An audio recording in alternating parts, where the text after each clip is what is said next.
Righty. Has anybody here done any courses with Paul Lucarelli talking about Marx, labour theory of value, etc., etc.? Okay. That was standard fare in political economy for a long time, and it's no longer standard fare. I'm going to try to bring it back, but I'm going to be attacking, critiquing the labour theory of value amongst many other elements of theories of value. The theory of value starts off with saying, well, economy is about analysing production, exchange and distribution. And the way you think about it is very much affected by what you think determines value in a capitalist economy. And value fundamentally comes down to this argument, what actually sets the way in which we set prices. It's a theory, it's an underlying philosophical foundation for how you think prices are set and therefore determine what production is, what income distribution is, etc., etc. And there have been two extremes over all of history. Classical school, which pretty much argues that value is determined by the cost of production, and the neoclassical and also the Austrian school that says it's determined by the subjective preferences of the consumer. Effectively, one is an objective theory of value, the other is subjective. And those have been the two great conflicts. If you read Aristotle, the Nicomachean Ethics, talking about 500 BC, Aristotle's discussion about what sets value in ancient Greek society conflated the two arguments. He had arguments about value reflecting the amount of labour that goes into making something, value reflecting people's willingness to pay for something, etc., etc. Aquinas, the same sort of thing. So this, over time, we've had progression to where in the classical period in the 19th century, you had two large approaches developed. The classical school based on the effort of production, which is Smith and Ricardo, and what became the neoclassical theory, ultimately Richard Say and also Bentham, saying it's a subjective thing. Now, in the 20th century, a whole range of new economic theories came along, which in many ways try to be agnostic about this whole idea of value. If you try to debate the theory of value in a post-Keynesian conference, one of several things will happen. The people you're talking to will walk away, they'll yawn and fall asleep, they'll get really angry and walk away from you. One of them will hang around and have a conversation. That's about it. It's a way of killing the conference. Talk about a theory of value. And one reason that's happened in post-Keynesian school in particular is that if you look back at the wars over what is value, they've been absolutely futile. A large part of this relates to debates over the later theory of value in Marxist literature. And you get people trying to find ways to preserve the later theory of value despite critiques about it not fitting multi-commodity production and so on. Interminable debates, nobody willing to concede ground, quite futile. And you can see it in the 19th century as well, the same sort of arguing past each other. We have an economist coming from a classical school arguing somebody from a neoclassical school, effectively, and they have completely different concept of what value is, and they just don't understand each other. They talk straight past each other. So in some ways, the post-Keynesian school, which is rather more pragmatic, pretty much said, let's forget about all that stuff.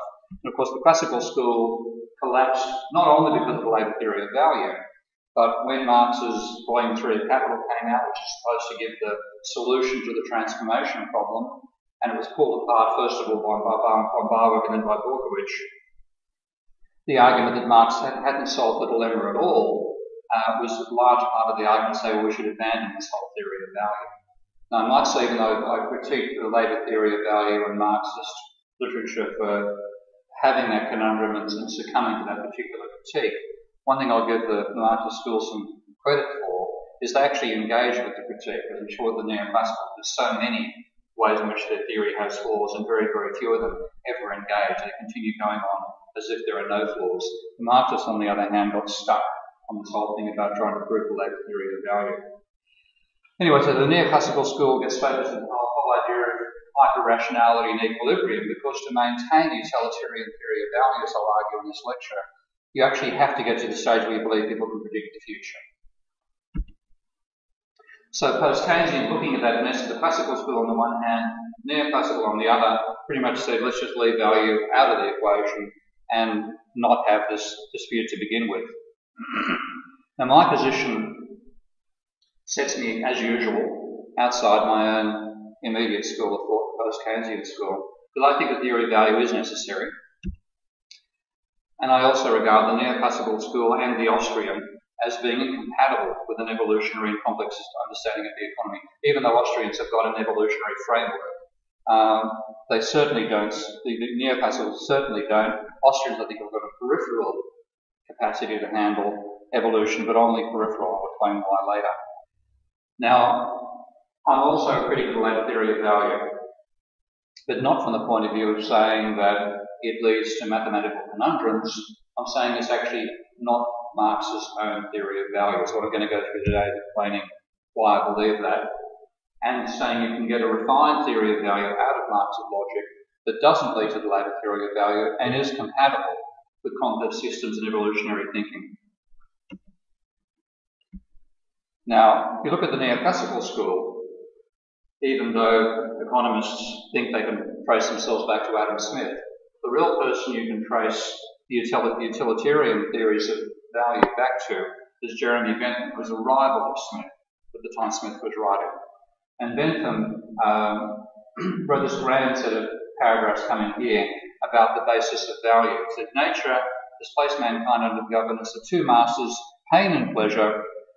They alone explain what we do. We try to seek pleasure and avoid pain. We talk about right and wrong, but really, in fact, we're talking about gaining pleasure and avoiding pain. They govern everything we do. Everything is driven by our own personal satisfaction. Getting as much pleasure as possible, avoiding as much pain as possible. That's his starting point for value. And that really is a very individualistic and reductionist way of looking at the world, because it says, first of all, the individual is the best judge of their utility, and society is no more than just a bunch of individuals all out for their own self-interest. And this, if people wonder where Maggie Thatcher got her ideas from, I don't know that she read Jeremy Bentham, but this quite possibly did. But this is certainly Maggie's "there's no such thing as society" statement. The community is a fictitious body composed of individuals who consider its members. The interest of the community is no more than the sum of the interests of its members who compose it. They're simply saying you can work out society's overall benefit by simply adding up the benefits of the individuals inside there. There's no vision here of any problem of aggregation, of course, which is points I was going through in last week's lectures. So you can't talk about the interest of the community, you must talk about the summing the interest of the individuals to make up that community. Now, that ends up being fundamentally formalised into the neoclassical vision, where you have individuals trying to maximise the gap between total benefits and total costs by equating marginal costs and marginal benefits. I don't know how often this actually gets through as students, but this whole idea of marginal is effectively saying you've got one hill which shows you the slope of costs that gets more extreme over time, another one showing you benefits which gets steeper but at a flatter rate. And the two, you get the maximum gap between the two when the slopes of the two hills are the same. So all the stuff about marginal is really about maximising the gap between total cost and total benefit, which puts it right in Bentham's framework about what society is all about. And of course, equilibrium is an essential part of that vision. You only get your utility maximised when you're resting comfortably at that point where the slope of the two hills are the same, and therefore the gap between the two is maximised. So that's only when you're fully utilitarian. But utilitarian, I always get the words confused when I'm talking in an audience, where the slope of utility and the slope of the costs are actually are equal to each other. Pardon me, it should be not zero, but equal to each other. And that's where the ratio of the marginal utilities are going to be equal to the ratio of the marginal costs. Now, at this stage, in some ways, the neoclassical and Austrian perspective split, and this is to the advantage of the Austrian perspective, because neoclassicals, as you've seen in looking at the literature, do everything they can to hang on to equilibrium, as the economy is in equilibrium. The Austrians, on the other hand, say that capitalism's strengths come from how it adjusts to disequilibrium. And that's the evolutionary basis of their way of thinking. Now, as I've been through in the first few lectures, we've had 130 years since the neoclassical school came into being, pretty much. And it's shown that the utilitarian philosophy is untenable because, for a start, even if you have rational agents with exactly the sorts of preferences you want them to have in neoclassical theory, who therefore obey the law of demand, when you sum their individual demands, you get any shape market demand curve you like. So effectively you can go from rational consumers and get an irrational market. And the only way you can avoid that situation is where you have a society consisting of one consumer consuming one commodity. Robinson Crusoe eating coconuts obeys neoclassical theory. Robinson Crusoe and Man Friday together consuming coconuts and bananas doesn't. And even if you just had one of them consuming bananas and coconuts, that would cause problems as well in getting market demand curves. It's bizarre, but this is pointing out the whole idea that you can ignore society and say we simply add up the individuals has been proven to be false by advanced neoclassical research in the Sonnenschein and Mandel-Berg conditions. Now, the Austrians would often argue they're immune from that sort of problem, but they still rely upon being able to derive, generally speaking, rational market demand curves. You don't have Austrians talking about market demand curves having any shape at all, and disequilibrium dynamics, meaning there might be, say, 4 or 5 points of potential equilibrium. So they're still, to some extent, dependent upon this vision, but they're not destroyed by it as the neoclassicals are. And of course, the Austrians also emphasise rationality. So some of the critique that I went through about the Sonnenschein and Mandel-Berg conditions applies to the Austrian school as well. I'm talking about an Austrian here, by the way, but I get harassed by Austrians. You know the experience, Mark, occasionally in debates. Pardon? Yeah. So one of these days I'll dive in and do a full critique of their theory of production, but I'll talk about this in more detail later in this lecture. But they talk about a roundabout way in which production occurs. There's the argument that the higher the rate of interest, the more expensive it is to use capital, therefore you use labour, and your production method will be more direct. The lower the rate of interest, the more capital is favoured, so a more roundabout production method can be taken, etc., etc. This all comes down to one of the most important critiques I haven't yet covered in terms of mathematical critiques of neoclassical economics, and that's the Cambridge controversies. And this is the last thing I'm going to be covering as a critique before getting into an alternative approach to economics. And this is fundamentally about the neoclassical school of thought here, but I want to cover the ways in which it affects the Austrian school as well. But one that's essential to the utilitarian theory of value that both these schools are is that increasing the supply of some factor of production, whether that factor of production is capital or labour, is going to reduce its price. And because you reduce its price, you'll therefore use more of it in production. So there's a relationship between the amount of a factor relative to other factors and its price and how much you're going to use. And the fundamental argument for neoclassical theory is that in equilibrium, the price of a factor, whether that's labour or capital or land, they tend to ignore land, labour and capital in particular, the price equals the marginal product of that factor. And there's a direct relationship between the supply of the factor and its price. The more that's supplied, the lower the price is going to be. Now, neoclassical theory models production as involving going from things they call factors of production. And most students I find are so used to thinking this way they don't see that it's actually an abstraction. Factors of production, land, labour and capital, are your inputs, and your outputs are goods. But the classical position was that you produce goods using goods. If you go back to Smith's example of the pin factory, you have to have the metal coming in first of all. You've got to have the tools to cut the pin into the right length. You need the grinding stone, etc., etc. So the individual components that are necessary to produce goods were very much part of the classical vision of how production occurs. Now the neoclassical thing is, let's forget about that, and rather than having a circular process, because if you say you need goods to produce goods, then your inputs are outputs of other industries. So there's a feedback process involved in production. Instead, the neoclassical says, forget about the feedback stuff, we can simplify that, classify all the commodities as capital, classify the labour just as labour. You have factors of production in, goods out the other end. So it's a linear process effectively. Now, with that abstraction, they then argue that profit and capital come about this way. Here's your output, now shown rather than as usual, shown as a diminishing function of the amount of labour you put in. Here's it shown as a diminishing function of the amount of capital you put in, given a fixed amount of labour. Now, they try to treat these things symmetrically. Obviously, there's problems about saying you can have variable capital and fixed labour. Intriguing to find a society in which that might apply. But that's what they do here. Nonetheless, you've got the same basic idea, rising production with more capital going in, but at a diminishing rate. Therefore, when you look at the marginal product of capital, that falls as you add more output, and given a competitive market for capital, here's the cost of capital, there's the amount you're going to produce at, where the marginal cost equals the marginal product. Boom, up here, that gives you your output level. And if, as you can see here, if you're increasing the supply of capital, you're going to reduce its price, but the marginal product will fall as the quantity rises.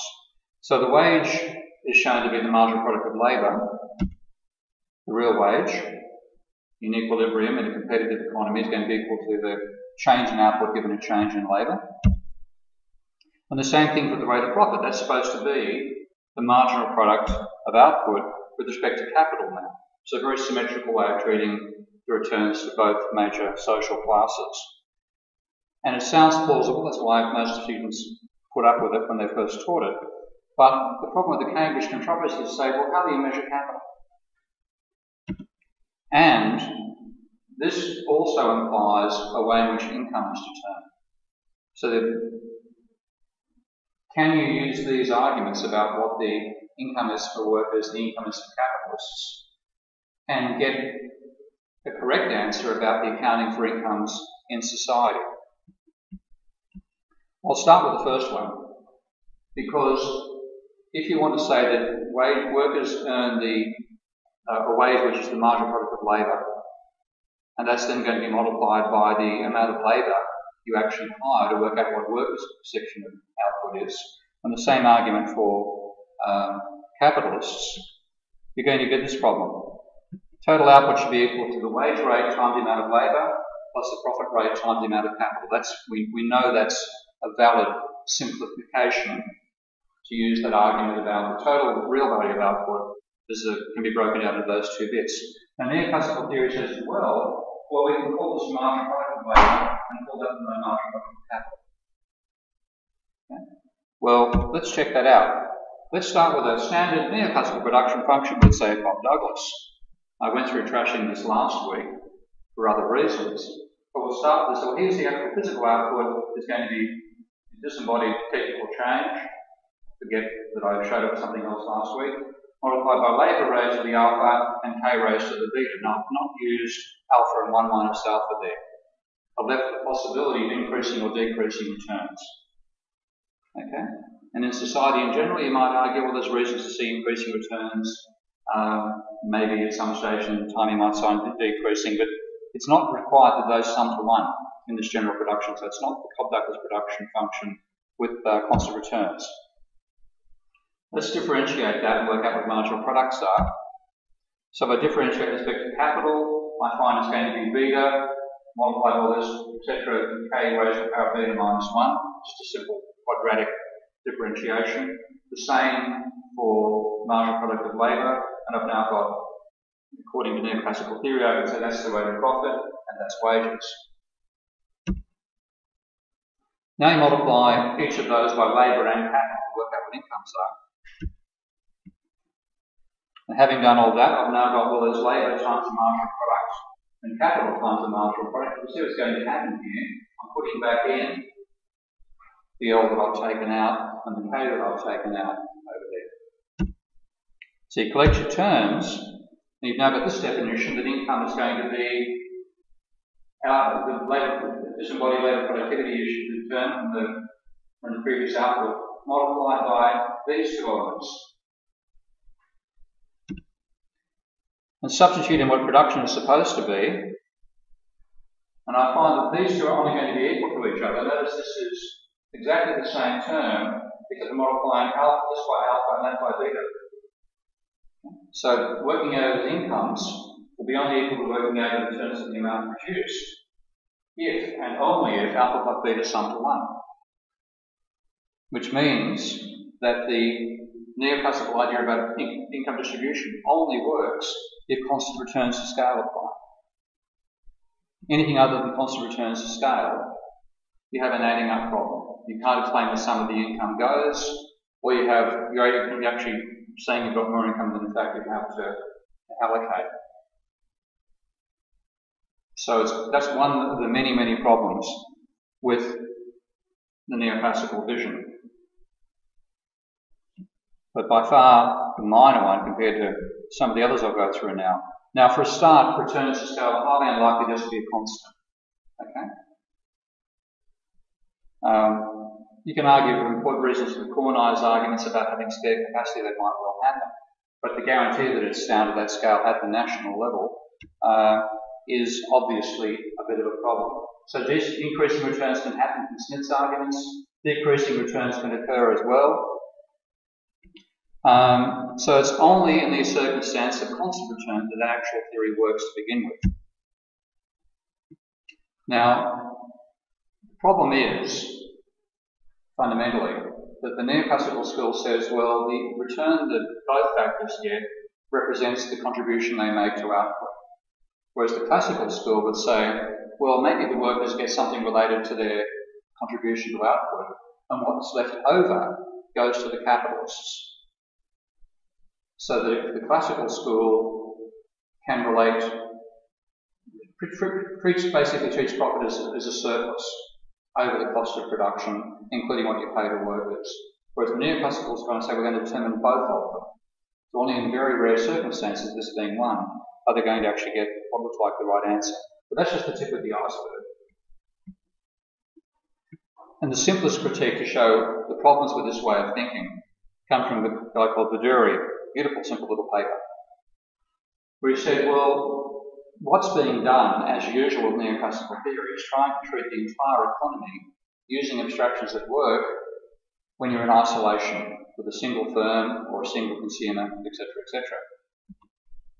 But when you're working at the level of an aggregate society, there are aggregate feedback issues that you can't ignore. So, for example, one thing you can do at the level of a single firm is assume that the firm's demand for labour won't affect the price of labour. But if you're then working at the entire level of the entire economy, of course you can't say that increasing the amount of labour is not going to affect the price for labour. So there are feedback effects that occur at the aggregate level. So if you look at this argument here, where you say output is wages plus profits, and then you can break it down into saying it's the wage rate times labour plus the rate of profit times the amount of capital. Then you can look at the change in income and say, well, it's going to be both due to the change in wages and the change in profit. All that's valid so far.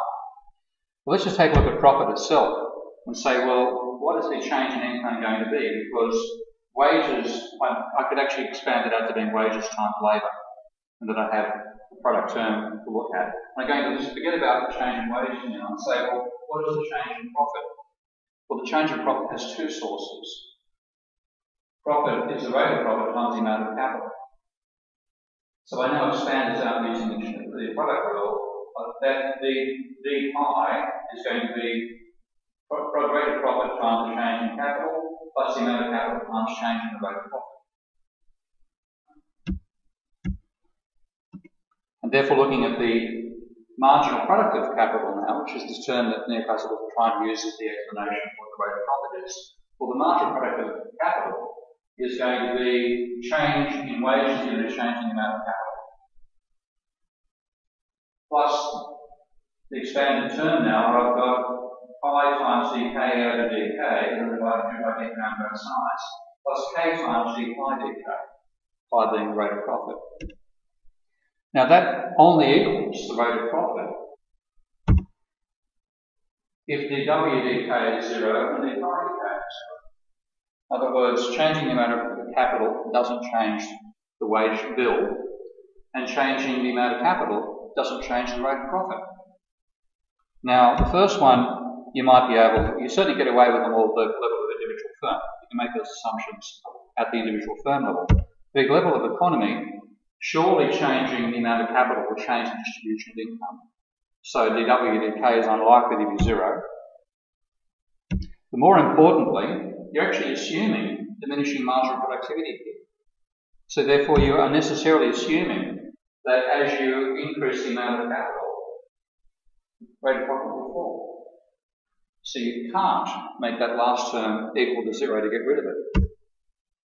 So profit can't equal the marginal product of capital at the aggregate level. It's a trick that works at the micro level, it doesn't work at the level of the entire economy. You handle that one so far? Okay. Now we get into the hairy stuff.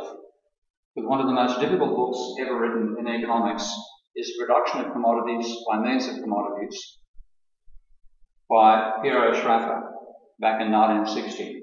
The little subtitle that Peter Chrysler emphasises is very important. I agree with Peter on this front. He said that the subtitle was Prelude to a Critique of Economic Theory. So it wasn't actually an alternative economic theory. It wasn't even actually a critique at the stage. It was a prelude to being able to do a critique. And I'll take you through what's involved in that. It's certainly one of the most difficult books you could ever possibly hope to read. About 107 pages, I think it is. You read it, Mark? Try to read it? Okay. I didn't actually, I read it, I thought I understood it until I tried to write Debunking the Economics, the first volume, first edition. And I used to give lectures based on it to my HET class, where I focused on what Sraffa called the standard commodity, explaining how that was derived. Only after I'd done that, and I then tried to explain to an audience that I couldn't expect to have even the background the students here have of economics, and I was explaining to a lay reader, I realised that I didn't actually properly understand it until I attempted to explain it to somebody without any background in economics at all. And then I think I captured it. So what I'm going to talk about today is explaining it from that point of view. And what Sraffa says is, well, let's look at an economy which has been in full general equilibrium forever. Okay. And therefore all the marginal changes that I've been focusing on in the previous few slides are finished. What's going to determine prices in that system if all the marginal things are over? You said, well, let's analyse this by looking at a system of commodity production now. So we know we're working with an abstraction. We know that we talk about capital and labour producing output, but we know it's really goods going in, producing goods that are then used to make each other in this feedback process. Let's look at that system and start from the simplest possible system where the inputs are just a lot of commodities and labour. There's no technical change going on here. It's the same technology forever. The prices have all settled down forever. So your inputs are commodities and labour, your outputs are commodities, and you're in equilibrium. And you've been in equilibrium for the huge history of time. What that equilibrium has to enable you to do as a producer is buy the inputs you need to produce your outputs. Otherwise you're not in equilibrium. So the definition there relates to the reproducibility of the society you've got at the first time. And you start looking at a simple system where you have simple reproduction, so what you're doing is maintaining exactly the same scale of output forever, and the only inputs are commodities. You're abstracting from labour now. In other words, you're saying, well, it takes workers to produce output, but the workers I can then represent as the goods that is needed to keep those workers alive, and then I factor the workers out of the equation effectively and just look at the commodity inputs. Using all that, and I think I may duplicate this slide, pardon me, I haven't quite refined this lecture properly. I think I jumped the gun here a bit. But he said, given all this as well, what you need to do is to work out what he calls a standard commodity, a measuring stick, by which you can say how much, you can reduce capital to something measurable, because the whole problem we're talking about with capital is how do you measure it? Said, well, is there a way of working out a standard measuring stick of whether, now looking at, say, change over time, whether there's been some change distribution, or a change in the cost structure? Is there some way to measure to say whether that's increased the rate of profit or increased the level of wages? Is there some standard that I can measure the economy by? And what he worked out was you could actually make up a composite commodity. You could take all the various commodities, ranking those with a very, very capital intensive, very little labour at one extreme, very labour-intensive, very little capital at the other. Find one in the middle, where if you had some change in the level of profit or the level of wages, that particular commodity's price would not change. So you found a measuring stick, which you can measure all the commodities. You see, yes, once you've done that, you can, and standard commodity turns up as the number one in Sraffa's analysis. And this says, given a productive economy, the maximum rate of growth you can have is R, capital R. Obviously, I'm looking at, I have jumped the gun here, I've got wages inside, I've got out of secret the last slide. But there's a relationship between the maximum rate of surplus that the economy can produce, R, what goes to profit and what goes to workers' wages. So he derives that expression using standard commodity. And then he says, well, let's shuffle this around a bit, and we can now define the wage in terms of the standard commodity and the ratio between the actual rate of profit and the maximum rate of profit. And the maximum rate of profit might be, say, 25%. Let's say if the economy, what that means is the economy is growing by 25% per annum. So I'm talking about a growing system here as well. Obviously, I'll need to work on these slides for next year. If this is equal to the maximum rate of profit, then wages are going to be zero. If, on the other hand, the rate of profit is zero, then wages will get the entire surplus. So one is measuring what surplus is being produced by the economy, and this is a distribution equation between workers getting it and capitalists getting it. I think, again, my apologies, the slide's slightly out of sequence. Okay. The issue here is how do you measure the inputs in terms of labour and capital? You say, well, it's easy to measure labour, you just add up the number of hours that have been worked. Measuring land, add up the hectares. How do you measure capital? And this is the point about getting a measuring stick here. How do you add commodity inputs like, how do I add this computer to that mobile phone? Now, obviously, I can't add them physically in the way you can land or labour. So I need some sort of measuring stick to let me do that. Now, Ricardo couldn't find a solution. Neoclassicals think, well, price is okay. You can see I can add up the price. So I can add the price of this computer to the price of that mobile phone, and I've done the aggregation successfully that way. But Sraffa and the post-Keynesians said, well, sorry, the price of capital, whether we agree with your theory or not, is somehow affected by its rate of return, which is profit divided by its price. You've got a circularity there, so I need a non-circular way of defining the amount of capital. That's why that slide was out of sequence. I'm getting a bit confusing there. So you need some way to measure capital now that's not confused by the fact that your price measure actually is a ratio of the rate of profit to the amount of capital itself. How do you do that? Well, Sraffa said, let's look at production in its full detail. And what you've got is a quantity of commodities you've got to produce, you've got to purchase, which you've got to take a set of prices, which you then combine in the factory using labour to produce the output of a particular industry, which will be the price level of that industry times the quantity being produced. And if you have a system in general equilibrium, there'll be a standard rate of profit across the entire economy. And that'll apply for every commodity from B, C, all the way through to commodity X.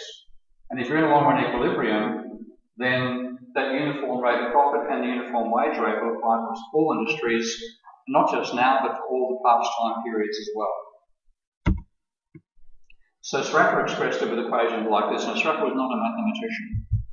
He taught himself, he had developed his own mathematical notation, which mathematicians since him have actually formalised, people like Ian Stephen formalised. But this is the way he put the notation out in his book. And that QXB is a quantity of input X needed to produce the output of B. Pardon me, I thought I had more illustrations there. Let's go back up again. Okay. I'll go into more detail on that in the next few slides. So that's the overall production system. Let's go back and take a better look at it. Pardon me. Okay. For each industry, you're going to say that value of total output will have to be equal to the price that you get paid for producing the good, multiplied by the amount produced. And that is then going to reflect the value of all your inputs to production. So the price of A multiplied by the amount of A you need to produce commodity A, plus the price of B multiplied by the quantity of B you need to produce the data of A, etc., etc. All multiplied by 1 plus the rate of profit, because you've got a uniform rate of profit across all of the sectors, plus the wage, the year of A, multiplied by the amount of labour needed to produce A. And that has to apply to every industry in the economy. So he has said, if you set out 100 industries in the economy, there'd be 100 equations for each of those. Equations would have to be correct and consistent with all the others. So that's the general format that he's starting from. They said what neoclassical theory claims is, first of all, the wage rate will be related to how much labour there is, and the profit rate will be related to the amount of capital. We're coming into this question, how do you measure the amount of capital? Now, L is easy to calculate. You simply add up all the labour in each of the industries. How do you add up the capital?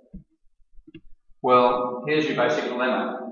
For each industry, you've got this amount of commodities going in, each of which has a value and the amount you're using in producing each item of production. But how do you work out some sort of K for that particular sector? But you've got to do it if that's going to be your explanation for the rate of profit. There has to be some way of adding up the amount of capital. So how do you do that?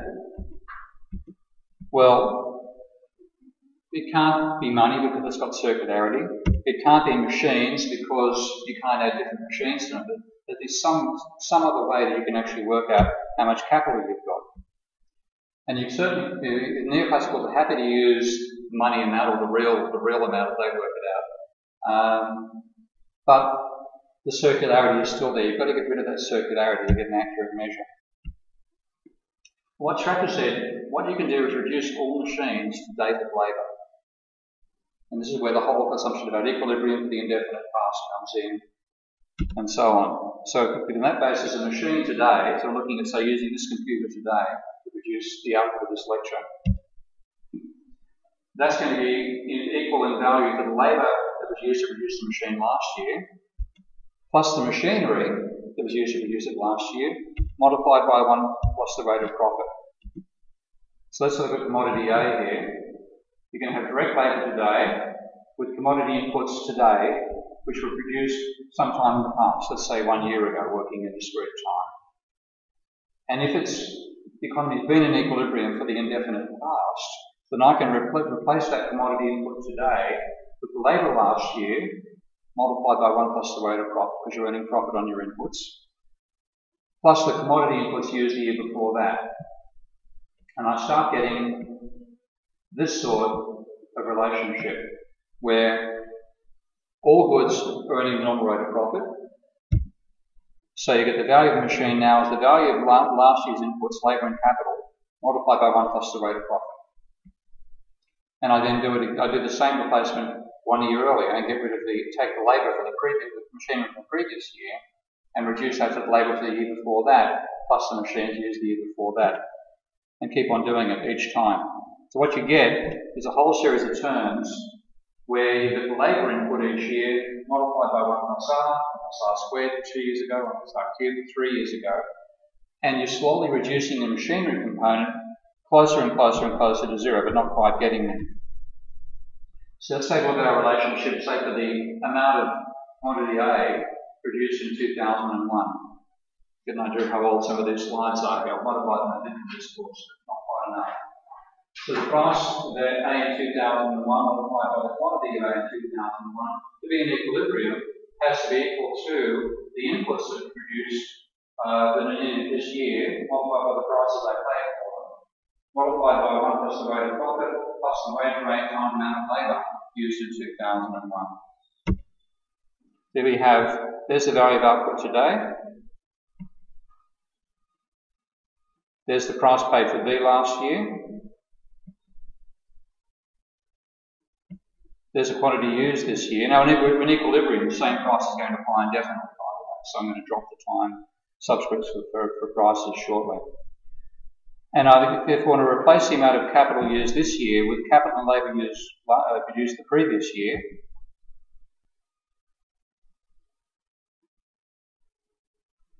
Let's run that slowly. Okay. So I'm going to use looking at commodity input K, and there's A to Z inputs here, used to produce A this year. And if it's an equilibrium where prices are constant, wages are constant, the rate of profit is constant, then I can forget about those time subscripts there, and I can say the price of K times the quantity needed to produce A of K in the year 2000 is going to be this expression here, the price of A times the quantity of A needed to produce K plus the price of B times the quantity of B needed to produce K, etc., multiply 1 plus the rate of profit plus the wage rate multiplied by the amount of labour used, all raised to 1 plus R to the power of 10. I've gone back 10 years. So that's that bit.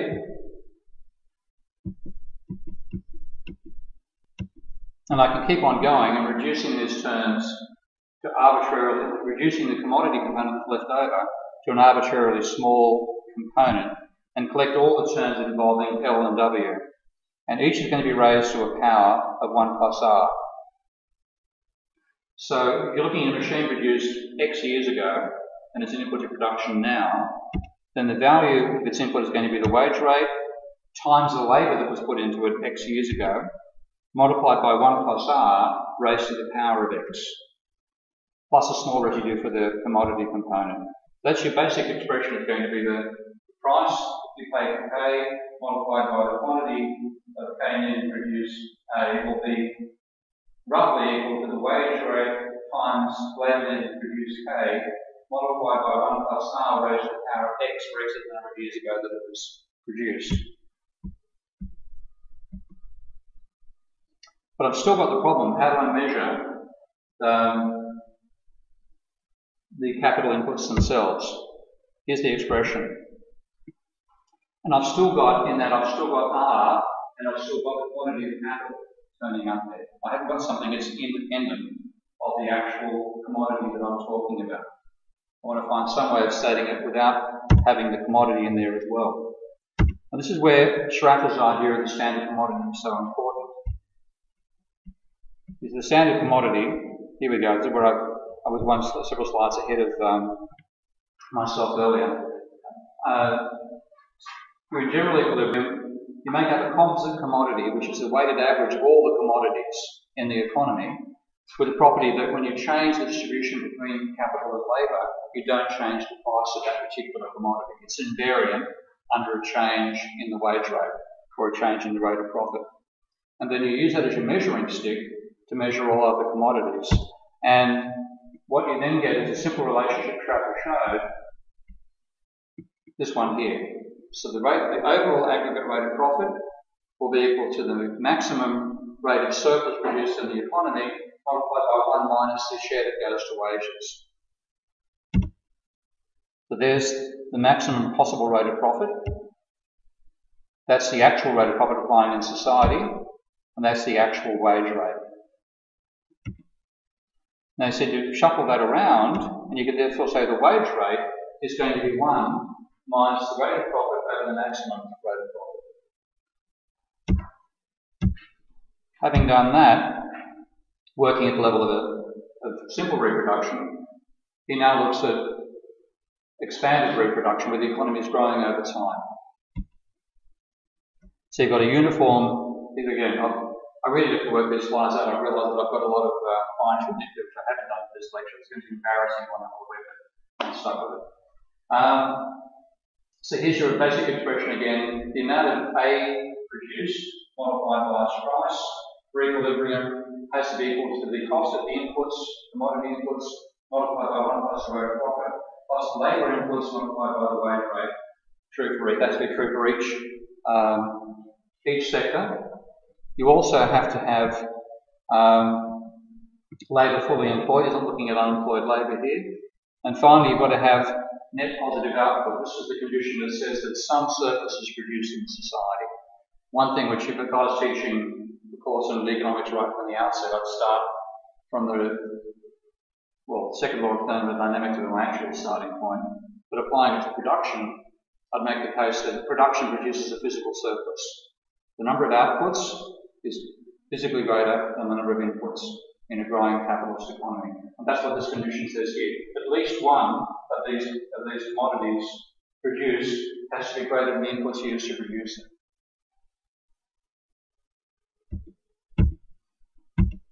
So now breaking the labour input into producing a machine down to the number of units of labour used to produce it, times the wage rate, times 1 plus the rate of profit, raised to the power of how many years ago labour was applied. So you can take particular machine input, let's say machine input was made 25 years ago, 1 unit of labour taken to produce a particular machine 25 years ago, then its value, using the standard measuring stick, is going to be this wage rate multiplied by 1 plus the rate of profit raised to the power of 25.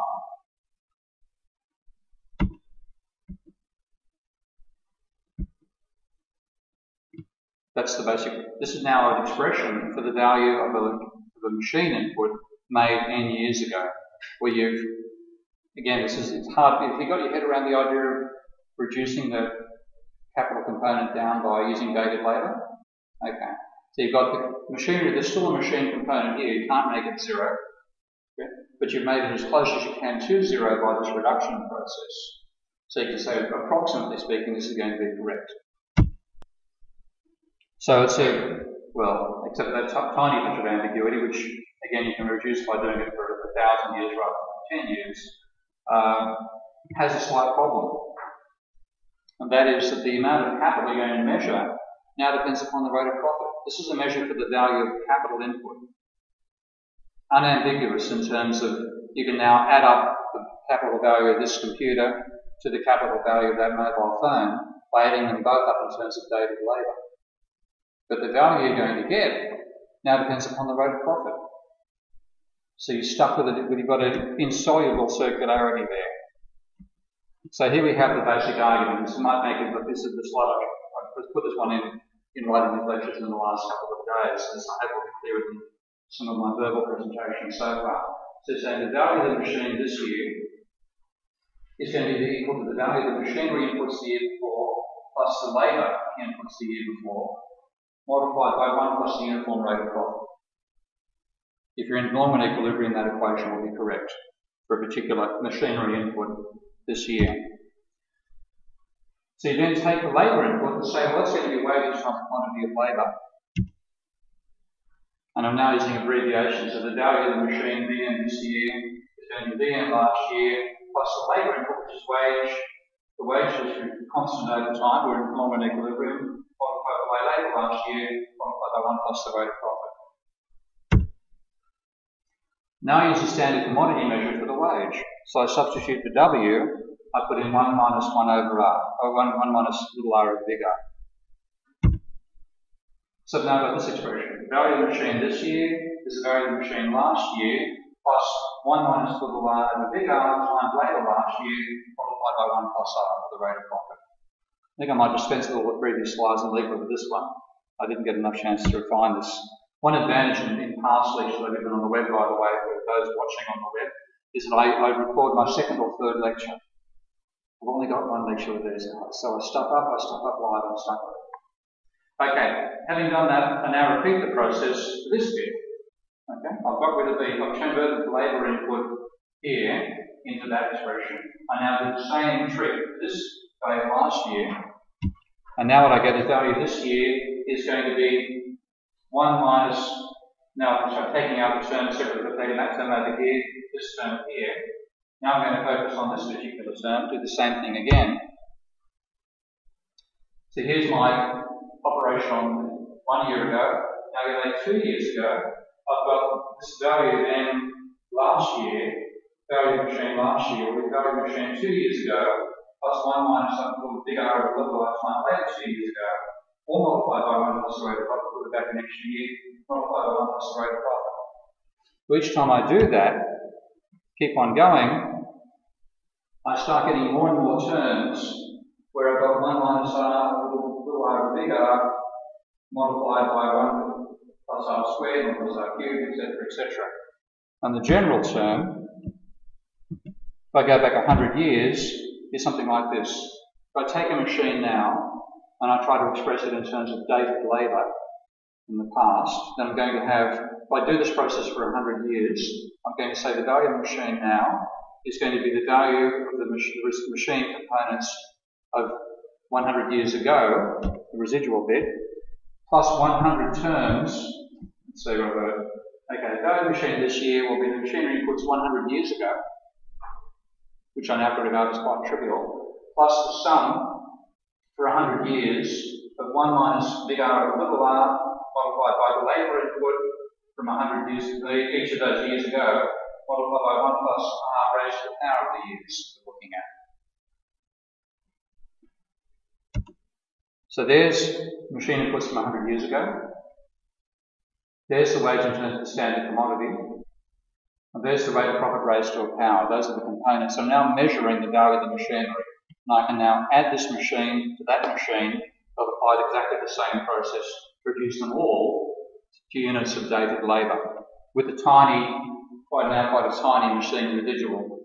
You know, imagine that if I kept on doing this process, what would I be left with for machines involved in making this machine 100 years ago? It'd be quite small. Now what you've got is a dilemma. This is the point Sraffa is all driving at. This part is going to fall as the rate of profit rises. Here's the actual rate of profit. That term will linearly decline as the rate of profit goes from 0 to the maximum value you can have, which is R. So just to emphasise that again, let's do the flicker. Let's see.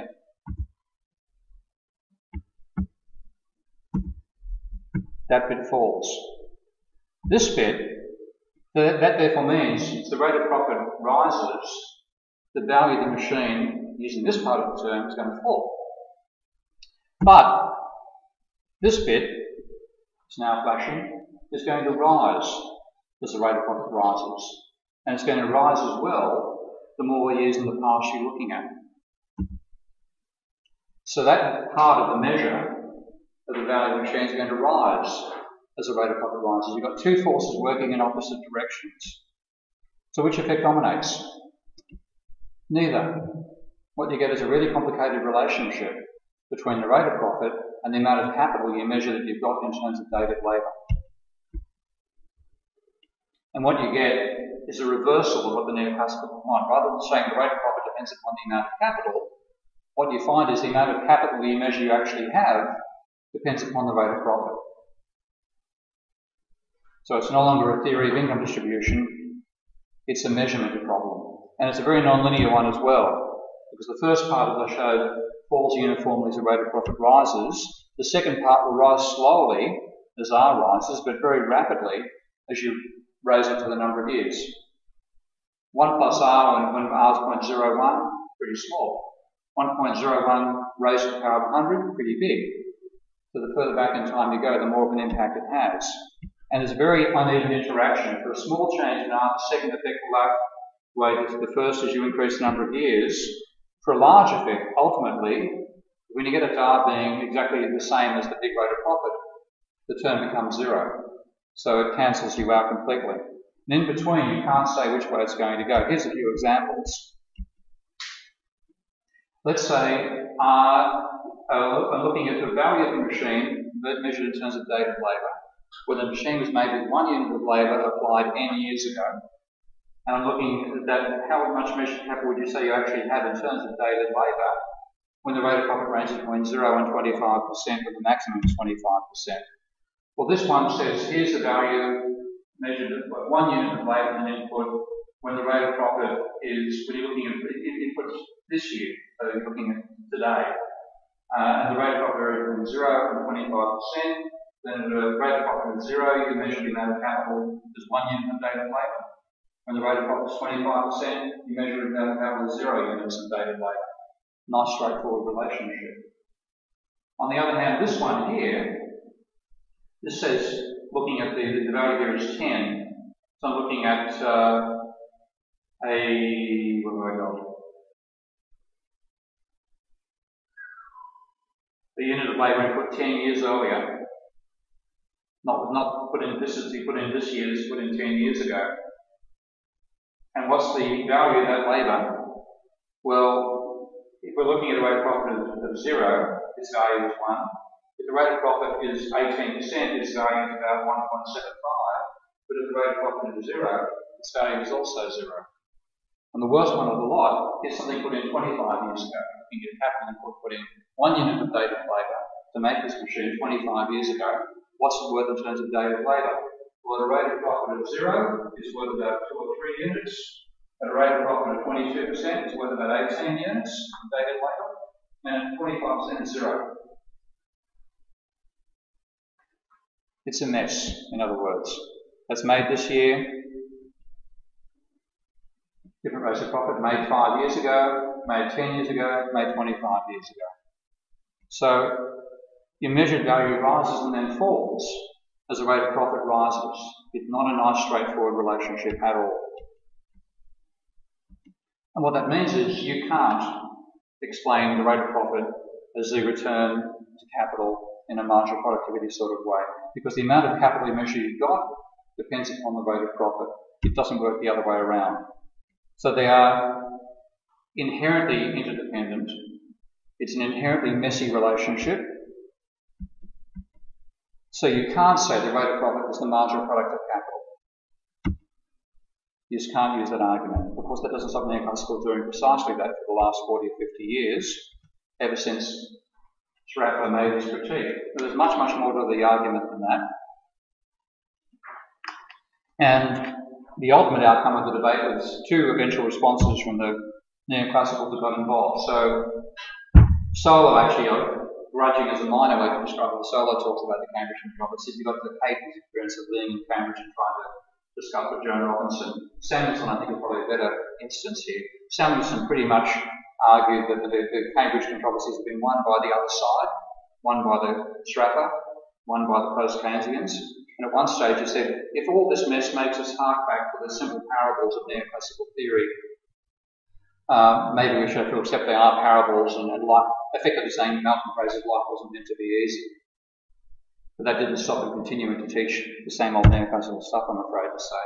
So one side grudgingly concede they're correct and they do a bit of alternative work, but the other side abandon that attempt to make it relevant to the real world.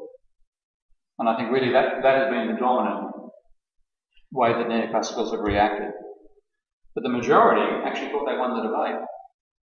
This is the intriguing thing. If you talk to neoclassical, because neoclassical theory still exists 50 years after these controversies began, their argument is, well, we must have won the debate. No, you didn't. You ignored the side that won, continued on regardless.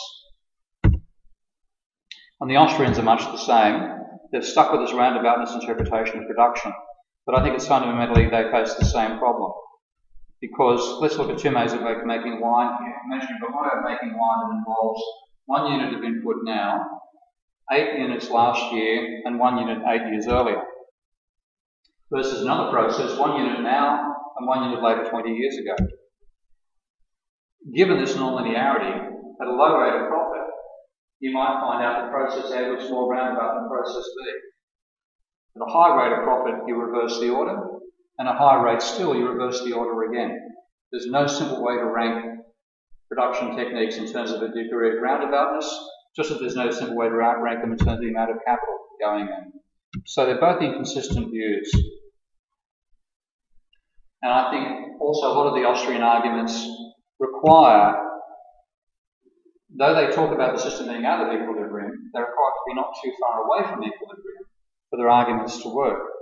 And equilibrium also has to be fairly easy to define and fairly stable. It can't be something that pushes you away from equilibrium. There can't be dynamics that mean as you approach it, you get pushed further away. And it has to be clearly specifiable, even if you can't know it. You don't want things like path-dependent outcomes, multiple equilibria, etc. But all of that does apply. So I think that's a good point to stop for a while, take a bit of a breather, and we're going to yet another topic in a moment. Okay, so having said you can't use a utilitarian foundation for analysing capitalism without getting all those conundrums I've been through in the last 4 lectures, what about the possibility of doing without a theory of value completely? Well, certainly the post-Keynesian school has done that. Got to the stage it's in now without having a theory of value. But one of the key papers is written by Jeff Harcourt, the Australian economist Jeff Harcourt, and murder back in '88. And the typical line that Jeff would use: horses for courses, Australian slang. And you want a horse for a dry track, you choose one to run well on a dry track, you want it for a wet track, you choose one to cope with mud, and that's all there is to it. But that's incompatible in general. First of all, the obvious interest post-Keynes of having methodology in general. If you want to focus about methodology, how do you work out the development of a theory over time of applying arguments like Kuhn's arguments and so on, which are a large part of the post-Keynesian debate, why have that and at the same time be agnostic about method? Why criticise neoclassical economics on methodological grounds? And the best comeback was actually made by Backhouse, much at the same time. He said, well, if this is so, if horses for courses, why is it the case that a neoclassical horse is never okay? So even though there's, grounds to say we can get along there and just ignore the theory of value, fundamentally there's still an inconsistency with the post-Keynesian interest in methodology in general. So there is an alternative in post-Keynesian thought. I don't know how far it's developed. I've lost track of it to some extent. I might need to get back and read this literature again. But this range of writers back in from the early, the late 80s through to the mid-90s were arguing the philosophy you can say that underlies Keynes' way of thinking is of what was called organicism by Ted Winslow. And this, again, you can see the way this is consistent with the complexity theory analysis that I've been giving you to some extent critiquing neoclassical theory, because it says the essential characteristic of the entity are the outcome of its relationship with other entities. So you can't define an entity independent of its relationship with other entities, which is very different to the neoclassical idea of trying to define an entity in isolation from other entities and then develop an analysis of the entire economy by adding up those isolated entities, and therefore running into all the aggregation issues that I've been through in the last 4 lectures.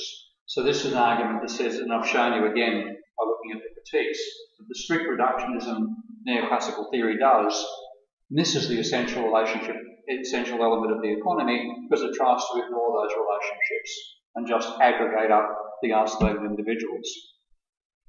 But then this appears to create a problem of how do you analyse something if everything depends upon everything else and its relationship with everything else. Okay. Well, Whitehead, who was a philosopher at much the same time as Keynes, said that in fact you can regard these relationships between entities as living inside a nested hierarchy. So yes, everything is related to everything else, but there's a hierarchy of, I'm running out of words here as I talk, but a hierarchy of context in which those relationships occur. So, for example, one context for this debate, I'm not talking to any kangaroos in this room, we're all human beings. And that's more stable than the narrow statement that some of us might be entrepreneurs. So I'm talking to all of you human beings, common characteristics, but if I was attacking capitalism as a lefty academic critique, there'd be some people in the room who are lefties who'd like the fact that I was doing it, others who are capitalists would be angry that I'm doing it. So you can no longer treat them the same way. And you can take those wider contexts as given and work within a narrow context at various levels. So, for example, if I'm looking at evolution, then, and I'm looking at the economy, I have to look at what's happening into the entrepreneurial function in a short time period. But in that short time period, I can ignore what about humanity evolving as well. Well, humanity is not going to evolve all that much in 5 years, whereas the role of an entrepreneur in a capitalist society may well evolve a great deal in 5 years. Now, this is what I'm going to start going from annoying Austrians to annoying Marxists for today's lecture. This approach is compatible with Marxist Hegelian philosophy. It's one of the most misunderstood areas, I believe, in economics. And I hope that this particular approach to Marx can actually get to unify the classical theory, classical approach to economics, rather than the angst that exists there at the moment. Now, the relationship that Marxist philosophy has to his economics is quite contentious in itself. There are some Marxists who argue forget his philosophy. Althusser pretty much tells people to ignore the first 7 chapters of Capital and don't worry about the philosophical dialectical stuff, leave that out. Others say that it's absolutely pivotal. And what that philosophy is also quite an area of dispute. When I first was reading about Marx, when I was an undergraduate student, I did people talking about Marx's dialectic, meaning this idea of having a thesis, an antithesis, and a synthesis. And apart from being extremely hard to pronounce, I couldn't see how that made any sense of reality. I just couldn't see any way in which that made it any easier to understand how reality functioned. When I finally read Marx in great detail, I slowly realised that I couldn't find anything like that thesis, antithesis, synthesis stuff in Marx either. And I found it a different sort of approach to what Marx called dialectical analysis turning up in his writings. I finally found one book by Wilde in 1989 that I thought nailed it perfectly. And Wilde argued that Marx, he said that this thesis, antithesis, synthesis argument actually comes from another philosopher called Fichte, not from Marx and Hegel. What you get in Marx and Hegel instead is something which is very consistent with this organicism view that you can find in Whitehead and in some parts of post-Kantian philosophy. Now, Marx never spelled his approach out explicitly, one of the great pities in his logic, but it's implicit, and Wilde, if you want to read Wilde, the book is called Marx and Contradiction. I still regard that as probably the best book on Marxist philosophy that I've read. So Marx is implicit, and I think when you actually apply it properly, you overcome all the dilemmas that afflicted the classical school. You don't end up with a later theory of value, nor you end up with a completely objective theory of value. You get one which mixes objectivity and subjectivity, which we need to achieve. So what I see as Marx's philosophy, and this comes both out of Wilde and my own reading of Marx, is to say that any component of a society is a social unity. So consider any of you, you're all human beings, but to be human beings, you are in a human society at the time. So you're a unity, one object. Now you've got an existence in your own right, but you're also embedded in that society. You can't not exist in a society. And therefore you can only be understood from a social context. But society itself is going to focus upon some particular aspect of you. Now, I'm talking a capitalist society, and I'm talking to people who are post-university. The first thing socially somebody goes say, what do you do for a living? I'm a small businessman, I'm a worker. That's focusing upon your material role in society. When people don't ask that question, they don't say, I do macrame. They don't answer, I play tennis and go jogging on the weekend. That's the other stuff you do. Now you can't exist without the other stuff you do. You're not just a worker, you're not just a small business person, you're not just a student. But society will focus on one aspect, therefore bringing that into the foreground. But that necessarily means the other parts of you are pushed into the background. So you have this tension in yourself, because you're embedded in a particular type of society that focuses on a particular aspect of you, and therefore there's necessarily a tension between your foreground and background in that society. And that is what Marx would call dialectical tension, if he ever got down to actually defining it properly. So that's where the idea of thesis and antithesis, which is a bastardized way of understanding Marx, is really foreground and background, and a tension between the two. And I think I do in this next one a little diagram to explain it. But what you get is an entity is embedded in a society.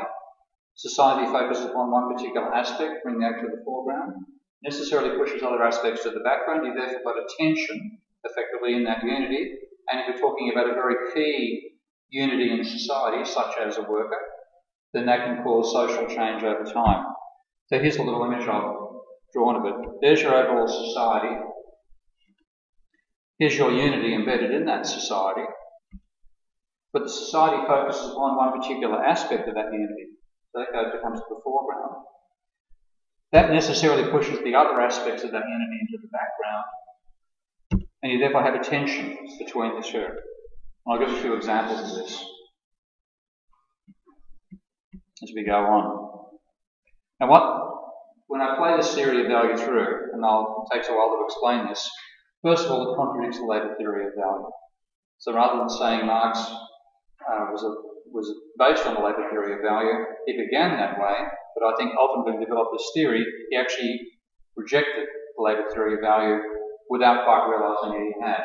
And it's also compatible with the complex systems vision of the economy, and it gives you multiple interacting price levels. You don't just have a single price level in capitalism. So let's take a look at labour theory of value side first of all. Now, one thing I love is that Marx, as a young man, wrote a thesis in which he made this statement, talking about Hegel, writing his own thesis as an undergraduate, or I think his PhD. It's conceivable that a philosopher should be guilty of this or that inconsistency because of this or that compromise. He may himself be conscious of it. And I think I'll show this in Marx himself later, some of the quotes I bring up. But what he is not conscious of is in the last analysis, this apparent compromise is made possible by the deficiency of his principles, or an inadequate grasp of them.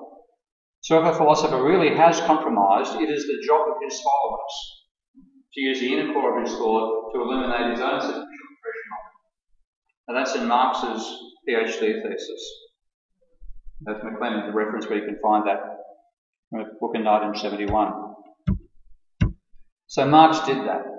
I believe Marx had a vision of his own philosophy, which was a very good philosophy. He misapplied part of it. He was actually conscious that he'd done that. And rather than his followers fixing things up by properly expressing his philosophy, they continued with his own mistake over time, giving us the labour theory of value. Now, if you look at when Marx began as an economist, it was in 1844.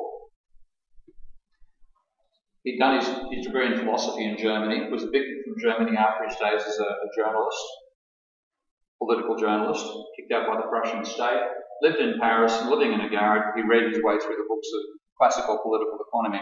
And he really didn't like what he read when he first started reading. He made a number of statements in what are called the economic and philosophical manuscripts of 1844, which clearly contradict the labour theory of value.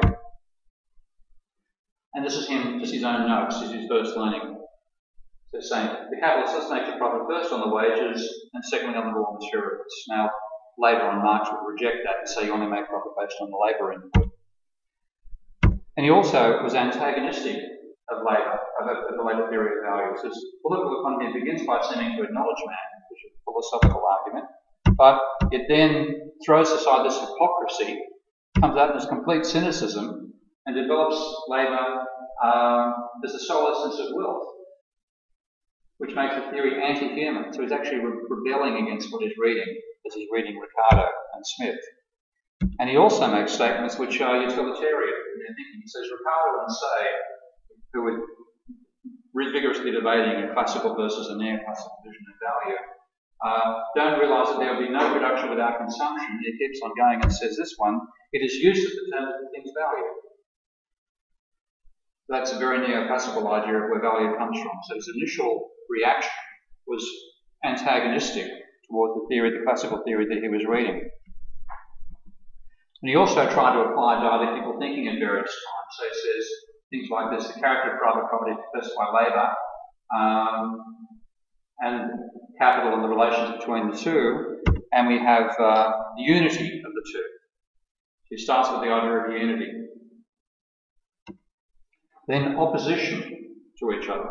So this idea of unity and opposites. Okay, that's his way of thinking about dialectics, not thesis, antithesis, synthesis, which I'm amazed I managed to pronounce 4 or 5 times without completely stumbling over. Okay. So on he goes for this argument, attempting to apply dialectic at a very early stage of his reading of political economy. But he then reached the stage where he really regarded Ricardo as being a great genius. And in some ways he started to forget his philosophy. And he instead took what Ricardo had done and refined it, pointed out flaws in Ricardo's own application of his own logic. In many ways the whole philosophical Hegelian foundation of thinking seems to disappear over time. So what he did was he took Ricardo's idea that labour is the measure of value, and he said, well, Ricardo doesn't explain where profit comes from. How can you make a profit if all commodities are exchanged at their value? And he also derides Proudhon's attempt to apply dialectics to political economy early on. This is quite an amusing paper called The Philosophy of Poverty. Proudhon, who was an anarchist and a French anarchist, had published a book called The Poverty of Philosophy. Now, he'd written that book after he and Marx had met, and Marx tried to explain dialectics to him. Because Marx's argument often was that he wanted to combine the German philosophy with English political economy and French politics. And he thought that would be the ultimate creative development in social theory, to bring those three together. So he went along and he spent a long time explaining dialectics to Proudhon. And Proudhon came back and wrote The Poverty of Philosophy as a book trying to explain his idea of economics. And Marx was incensed by a lot of garbage this was, so he wrote a reply called The Philosophy of Poverty. The Poverty of Philosophy, pardon me. The Philosophy of Poverty was Proudhon's book. Poverty of Philosophy was the reply that Marx made. So here's Proudhon saying, economists explain the double character of value. He's trying to think dialectically about economics. And he said, this is Proudhon. It's a small matter that signalises the utility value and exchange value as contrast. Very grandiose French language. We're trying to penetrate this, and what we find in technical terms, use value and exchange value are in inverse relation the one to the other. The more utility something has, the lower its price. In other words, what Proudhon is arguing here in The Poverty of Philosophy. So here's Proudhon, having been taught dialectics by Marx, trying to apply it to political economy, and coming up with this idea of a dialectic between exchange value and use value. I'm going to come back to this in quite a bit of detail later on in these lectures.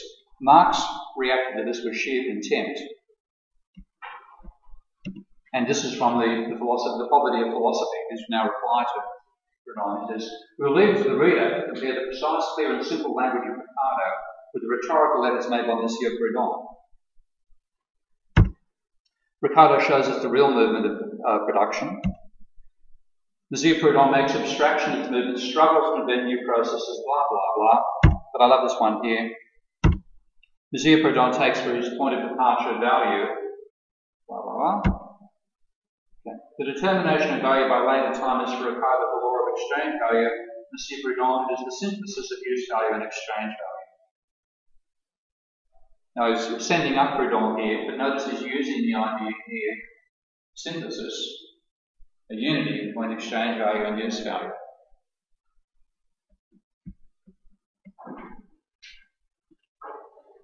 What do we mean by exchange value and use value? Well, the classical school had a distinction between the utility of an object and the cost of producing it. Now, neoclassical theory talks about marginal utility and marginal cost. This is very different to what the classical school talked about. They distinguish between the cost of production of something and the function that thing had in society. And they largely argued that the cost of production determined price. There was no role for the demand side of the equation in setting the price. And this is, I think it's actually from Ricardo, saying utility is not the measure of exchangeable value. So utility plays effectively no role in setting price. It's essential. The thing can't be sold unless it has utility, but the utility doesn't set the price for which it exchanges. This is so if a commodity is not useful, then you couldn't sell it, but its use doesn't determine its price. Very different to the neoclassical theory where both utility and cost set the price. And you can argue, as a lot of neoclassicals do, the reason that the classical school ignored the role of utility in setting price is that they're looking at the long-run cost of production. And even the neoclassical theory, in the long run, argues that the price of something reflects its cost of production, get to that bottom of the long-run average cost curve. And according to even their theory, you get cost setting price and demand just setting the volume that's produced. But that was the overall focus of the classical school. The cost of production is what sets the price, not proportion between supply and demand. Very, very different to your textbooks today. And he argues, diminish, reduce the cost of production, the price will fall, even if demand doubles, triples, or quadruples. So it's diminishing the role of demand in setting price, emphasising the cost of production sets price. And again, the same thing with the wages. Cut the cost of subsistence, you reduce the cost of labour, even though you might have much, much higher demand for labour. So that's the classical perspective. And Marx accepted that. And what he's really doing is saying, well, yep, use value plays no role. It's all about exchange value. And what he's talking about use value here, that it's qualitative, but it's also an objective use value. This again is very different to the neoclassical theory where everything is subjective. Because to say the comfort of a chair, the use value of a chair is how comfortable you feel. Your subjective reaction to sitting in this piece of foreign plastic you're currently sitting in is the use value. According to Marx and Ricardo, the use value is it means you can sit down rather than having to stand up and listen to the lecture. So utility is an objective thing in the classical school, not a subjective thing. And the price, the relative price of two commodities reflects the amount of labour it takes to produce them. So if it took 500 hours to make this computer and 100 hours to make that mobile phone, the computer will cost 5 times as much as the mobile phone. That sort of relationship. Now, what Marx did was take Ricardo and say, I can explain where profit comes from, even if I assume that everything is sold at the cost of production. Because again, the classical school before Marx came along, how could you explain profit if everything's sold for its cost of production? And Marx's explanation, he actually satirised Ricardo's inability to explain it. He said, Ricardo starts from the fact the capital produces, this capitalist production, and the value that the labour gets, or the cost of labour is less than the value the labour creates. And therefore there's a surplus produced, but it's a fact. How that fact arises is unclear. He said the total working day is greater than the part of the working day required for the production of wages. Why? Ricardo doesn't explain why the labourer might work for 12 hours but only gets paid for 8. Why does that happen? Well, Marx's explanation was this is something unique about labour. The argument was that there's a difference between the cost of production of labour and the productive ability of labour. So the cost of production is the means of subsistence. The productive ability is how many hours a worker can work in a factory. There's no reason why the two are going to be equal. So Marx, again, putting this in the very early writings, the worker receives means of subsistence in exchange for labour. What the capitalist gets in return for those means of subsistence is the productive capacity of the worker. And there can be a gap between the two. Now that doesn't involve any exploitation of the worker. The worker is being paid the cost of production, just like if you buy a computer, you're paying the cost of production of the computer to buy it. You're not exploiting in that sense the labour, you're paying them their value.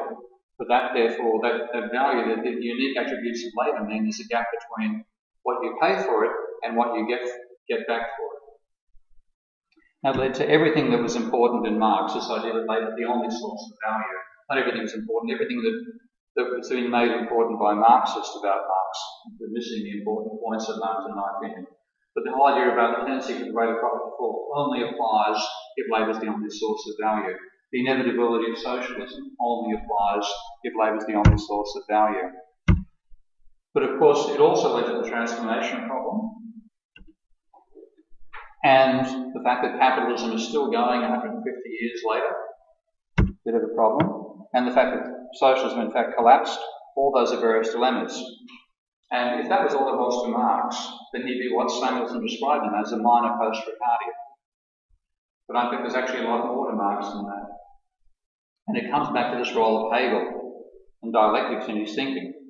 And there's one of these intriguing little accidents in history, which is one reason I said to Grundrisse for the reading, and you'll find this when you get to about page 250, I think. A friend, I think it was Otto Brahe, dropped in to visit Marx and Karl Marx and Jenny Marx in London, and happened to have a copy of one of Marx's old copies of Hegel's Logic. And this is at the time that Marx was actually writing what became known as Grundrisse, the rough draft of Capital. And so there he is reading through all these books of classical political economy, and he suddenly begins reading Hegel at the same time. And look at the date here. Marx writing to Engels in 1858. He says, in the method of treatment, the fact that by mere accident I've again glanced through Hegel's logic has been of great service to me. And it's actually quite intriguing when you read the Grundrisse and see how this happens, because up to about page 250, it feels like you're reading something that Ricardo, a later version of Ricardo, could have written. A very Ricardian, logical way of working through the various different theoreticians he was reading at the time. Then he can read Hegel, and it's almost like he's taken some intoxicant, and suddenly the language is much more elaborate and interrelated and so on. And here he starts talking about all these dialectical pairs. This is Mandel talking about the role of reading Hegel's logic again while reading the Grundrisse. Use value and exchange value, capital and wage labour, labour time and leisure, etc., etc. Grundrisse bounds in terms like this, and it may have been stimulated by the author's second encounter with his old mentor. So suddenly, 15 years or so after Marx first gets back into political economy, he suddenly rediscovers his Hegelian philosophy, and he now starts to bring the two together. Now, where I see this being key is using the idea of a dialectic between use value and exchange value to become the core of his way of analysing capitalism. And back to this idea of a unity embedded in society. Marx argues the essential unity of capitalism is the commodity. Capitalist society focuses on the exchange value as the foreground aspect of a commodity, therefore putting its use value into the background, which is why exchange value sets the price and use value is irrelevant. And that formalises Ricardo's emphasis upon the long-run cost of production and setting price. But the commodity can't exist without use value as well. So there's a tension between the exchange value and the use value of the commodity. And this is in one enormous footnote, which if I was really nasty, Mark, I wouldn't have told you about beforehand. But there's a big warning to you. Have a look at this footnote. Now, by the way, the Grundrisse was Marx's rough notes. He was literally sitting in the British Museum or British Library, getting carbuncles on his arse, with handwriting notes, reading through Ricardo, Smith, Say, all the Turgot, all the economists he read at the time.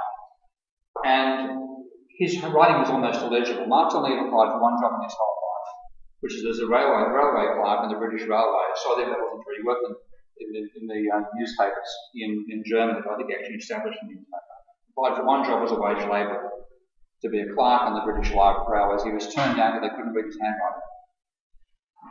So handwritten notes. And what was a footnote in the Grundrisse would actually have been something Marx would have thought about and gone hash, hash, asterisk, asterisk, underline, underline, underline. That's how it would have been distinguished as a footnote. It was finally put together as a book, decades after Marx wrote it. But here's the footnote. It is not value to be conceived as a unity of use value and exchange value. So here's the idea of unity again.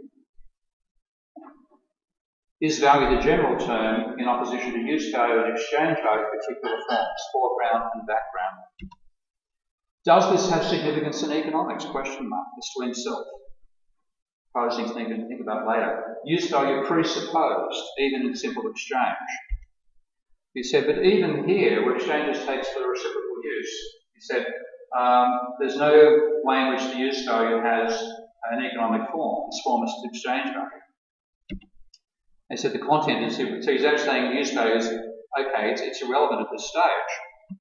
But then he says, but having said that, does this content, the use value, not develop into its own system of needs and production?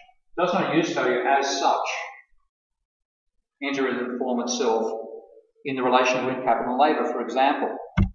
He says, if only exchange value plays a role, then how could elements later enter which relate to the use value? He's really having an intellectual discussion with his own mind. This is a real brainwave. Well, I think it's such an essential part of his logic. This price is a formal aspect of it. He said, this is not in the slightest contradicted by the fact that exchange is the predominant element. Again, thinking dialectically, exchange value is the foreground aspect, use value is the background. You can't leave the background out. On he goes. He said, in any case, I love this bit, this is to be examined with exactitude and not, as Ricardo does, to be entirely abstracted from. So Ricardo ignores use value, nor, like the dull say, to pass himself up with a mere presupposition of the word utility. Above all, it'll become clear in the individual sections, components of what I'm going to write, to what extent use value exists not only as presupposed matter outside economics, but to what extent it enters into it. And then notice this Proudhon's nonsense, see the misera. So even though he sent Proudhon up 13 years earlier for the garbage that Proudhon put out about when he tried to apply the dialectic, suddenly it comes back to his mind at this stage. So this is a crucial point in the development of Marx's philosophy and Marx's economics. And from that point on, you'll find this whole idea of the dialectic between use value and exchange value becoming, I think, the organising principle of Marx's thought. And so here's some of the quotes that come after this particular stage. That exchange value and use value are brought into relation in the relation of capital and labour. The one side initially stands opposite the other as exchange value. The other opposite is capitalist use value. Again, very dialectical, very Hegelian argument. He said exchange value isn't realised in simple circulation. Why? Because use value doesn't stand as opposite to it. Then he says, well, inversely, use value as such isn't connected with use exchange value. It gets pretty complicated, very Hegelian. I won't try to read that out as I go through the slides. But here he's clearly trying to find a way of using this concept of use value and exchange value as an organising focus for his economics. It was now being posited that use value as such becomes what it is for exchange value mediates itself through use value. He's tying the two together in a very intricate way, rather than just ignoring use value as all the classical theorists before him have done. So I now see this as being Marx's view of the commodity. There's capitalist society, the unity being the commodity in the middle. Capitalist society focuses upon the exchange value, therefore that sets the price. But the use value, which is irrelevant to price, still has to exist, and there's a tension between the two, that dialectical tension. That's the basic way of organising Marx's logic of exchange value and use value. Now, he talks about how does this arise in capitalist society, and he says, well, you need to have commodities you can sell. And for that to happen, you have to be willing to alienate those commodities. You have to be willing to give them away, perhaps getting something back in return. So you've got to see yourself as an owner of those objects. He said, now that doesn't happen in a primitive society with property in common.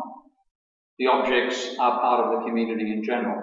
Again, I think David Graeber's work was rather consistent with this, to say that people, it's a gift-giving society, that type of early society. But he's saying that doesn't have the idea of alienated objects that you can sell for some sort of exchange ratio between the two. He said, where you do get exchange, now this is, again, I think Graeber's research may invalidate this, but he said, you only really need to know the alienable value of a commodity versus another one when you're looking at the boundary between two societies. He said, so exchange of commodities as a trade begins on the boundaries between commodities, between communities. This may be historically inaccurate now, looking at Graeber's research. I'm not really sure if I'll look back and go through it again.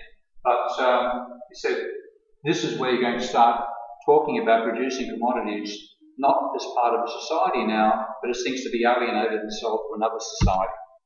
He says, so once you start to do that, and you start to work out producing the surplus of some commodities to sell to another community, then you are alienating them internally as well. And he said initially when you exchange them, it will just be purely chance that sets the ratio between the two. Over time, though, you'll start to produce those commodities for the purpose of exchange. And you continue repeating it, ultimately he says, some of what you produce will be produced with an eye to being sold, rather than something that's simply to be given away as gifts in your own society.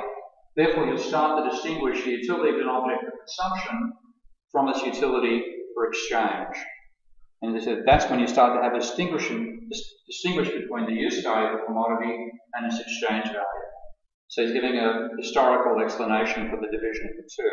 I didn't actually give this example in the next set of slides, but one of my best examples of how one society will cause a commodity to be very different to another society is the issue of a back scratcher.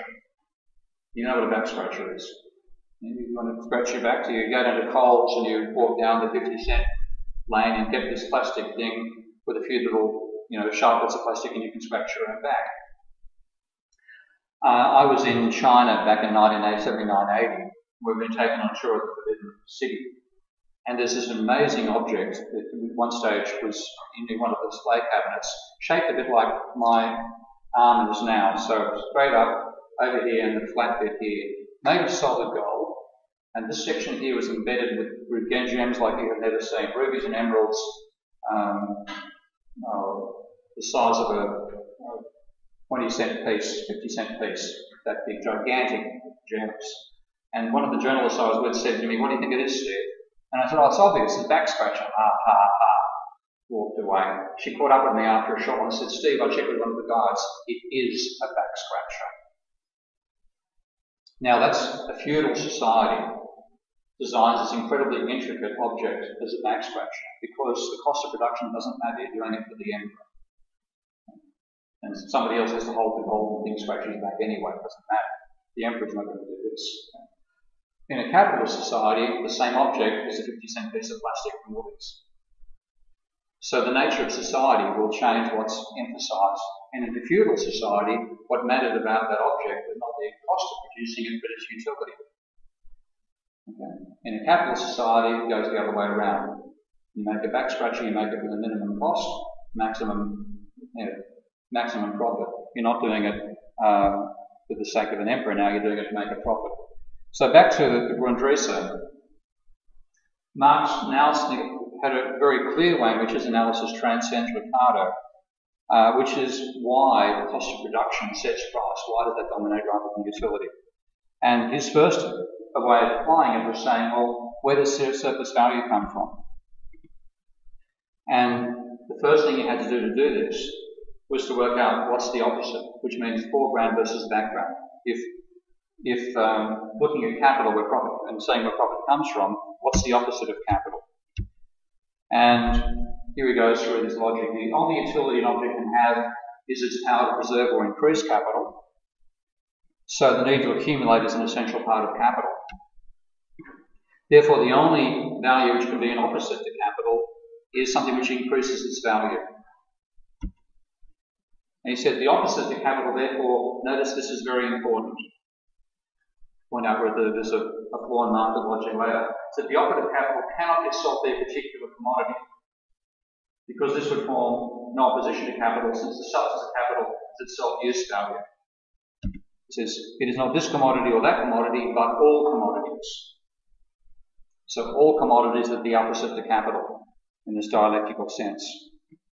What he now starts to do is explain where surplus comes from, not based on what's unique and special about labour, but what labour has in common with all other commodities. This is an essential shift.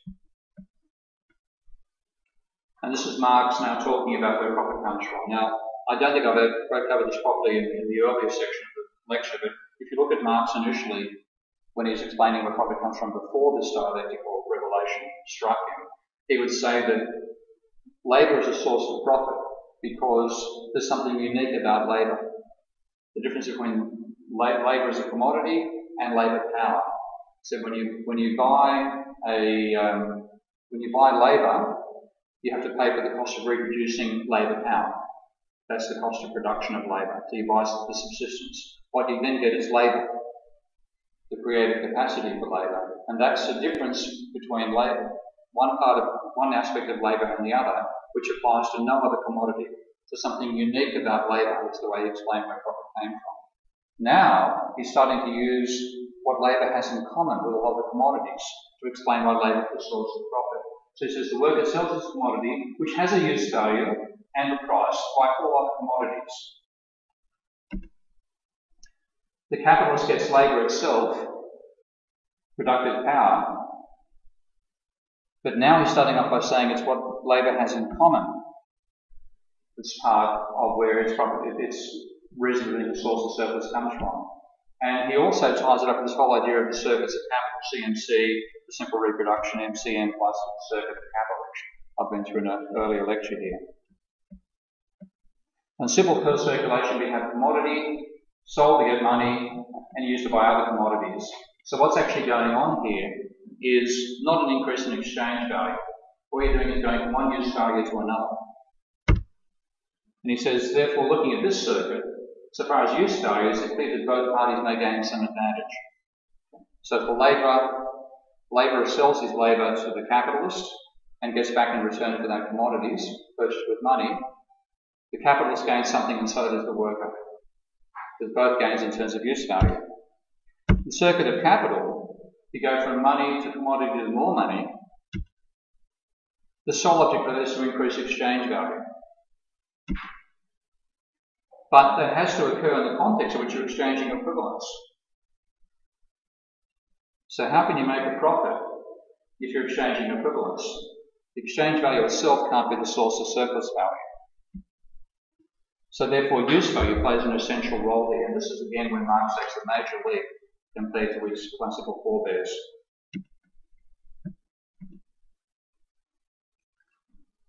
In talking about the CMC circuit, he says this money-to-money thing doesn't take place in simple circulation. All you're trying to do, if you're going from commodity A to money to commodity C, you're simply after the physical change, you're not after any increase in value.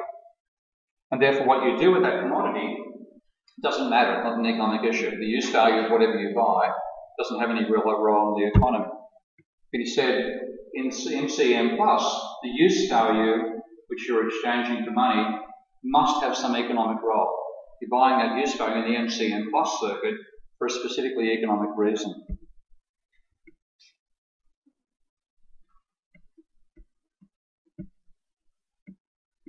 So, starting with the CMCs, as it goes through total use values, both get an advantage.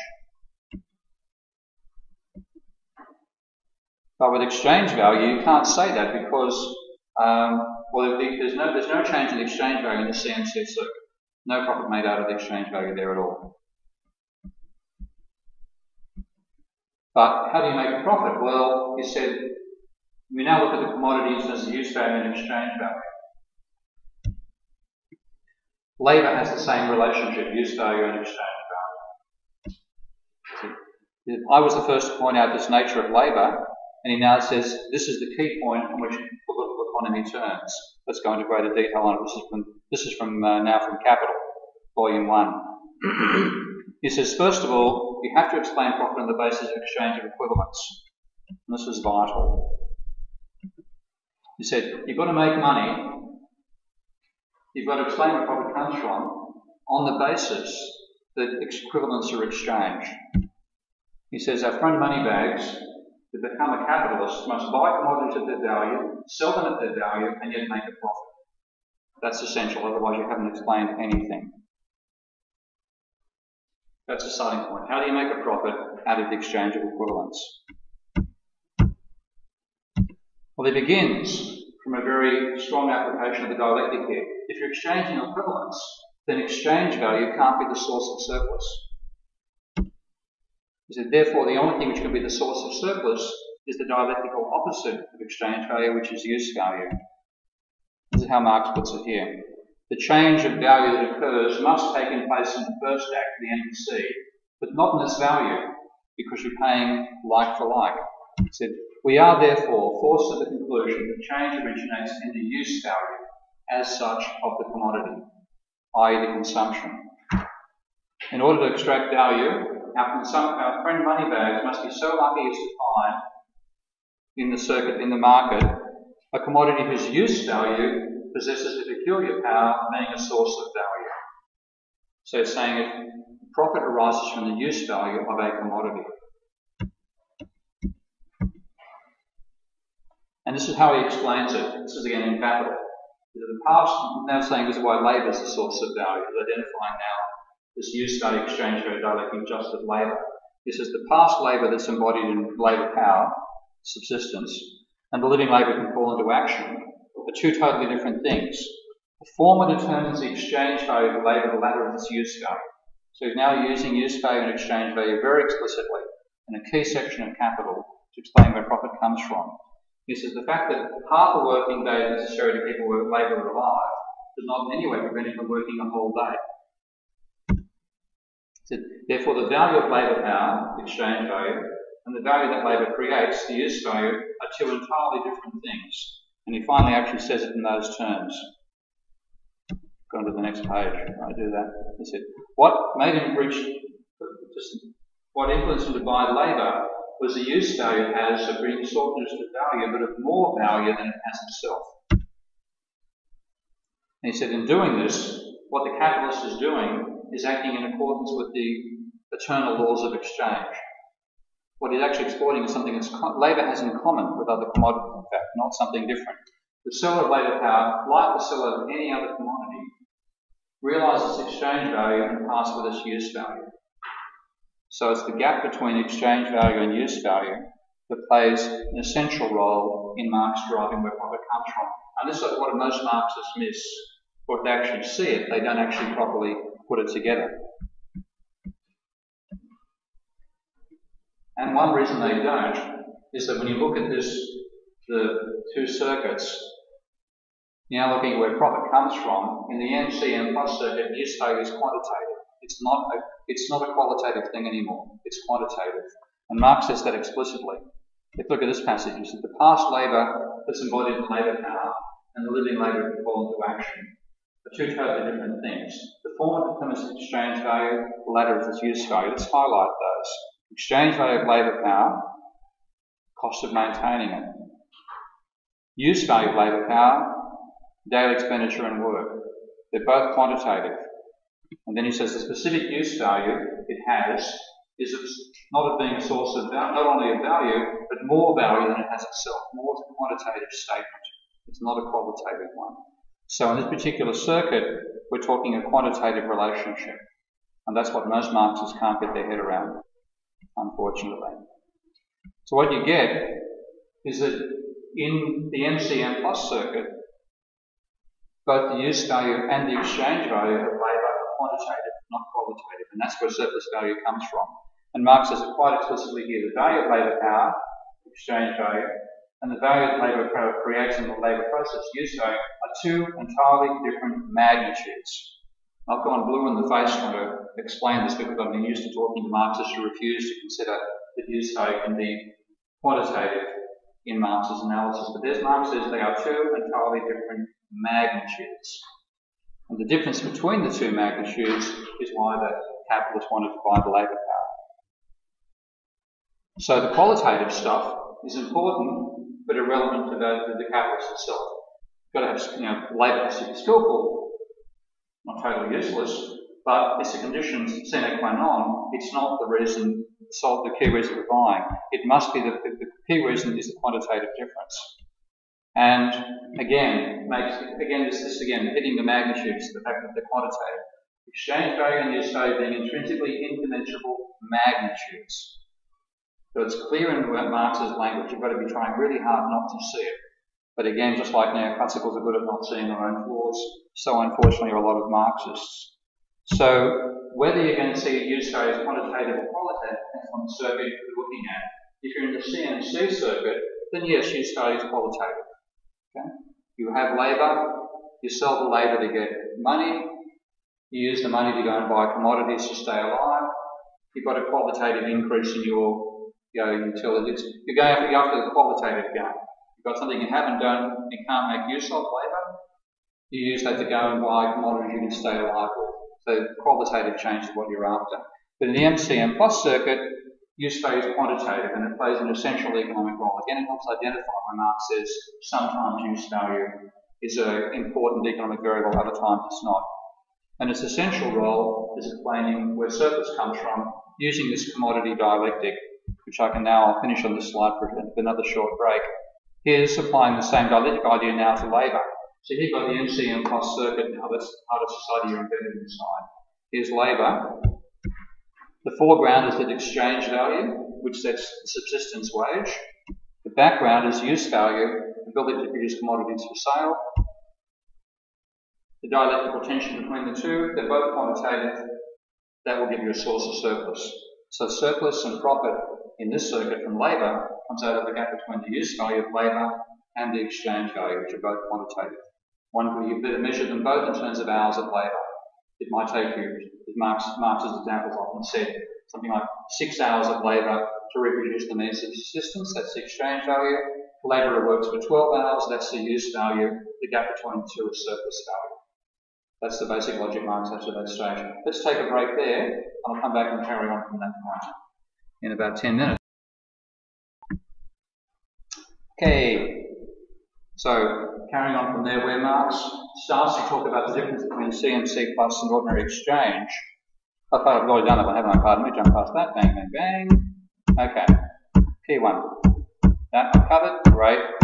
Why did the thing go backwards on me? Damn. Okay. Okay. So it's the quantitative use value that plays a key role in Marx's logic now for explaining where surplus comes from. The value of the new product includes the equivalent of the value of labour power together with the surplus value.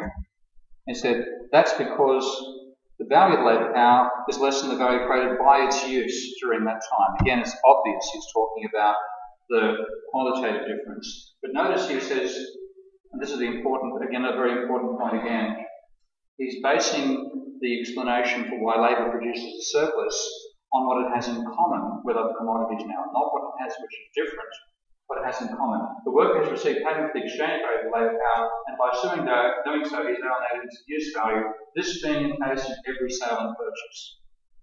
So it's common stuff, not the unique stuff anymore. And he says the fact this particular commodity produces a peculiar use value for applying labour, and therefore creating value, cannot affect the general law of commodity production. There's been no defrauding going on, in other words. The worker is being paid exactly what is due. And if I go back up there again, okay.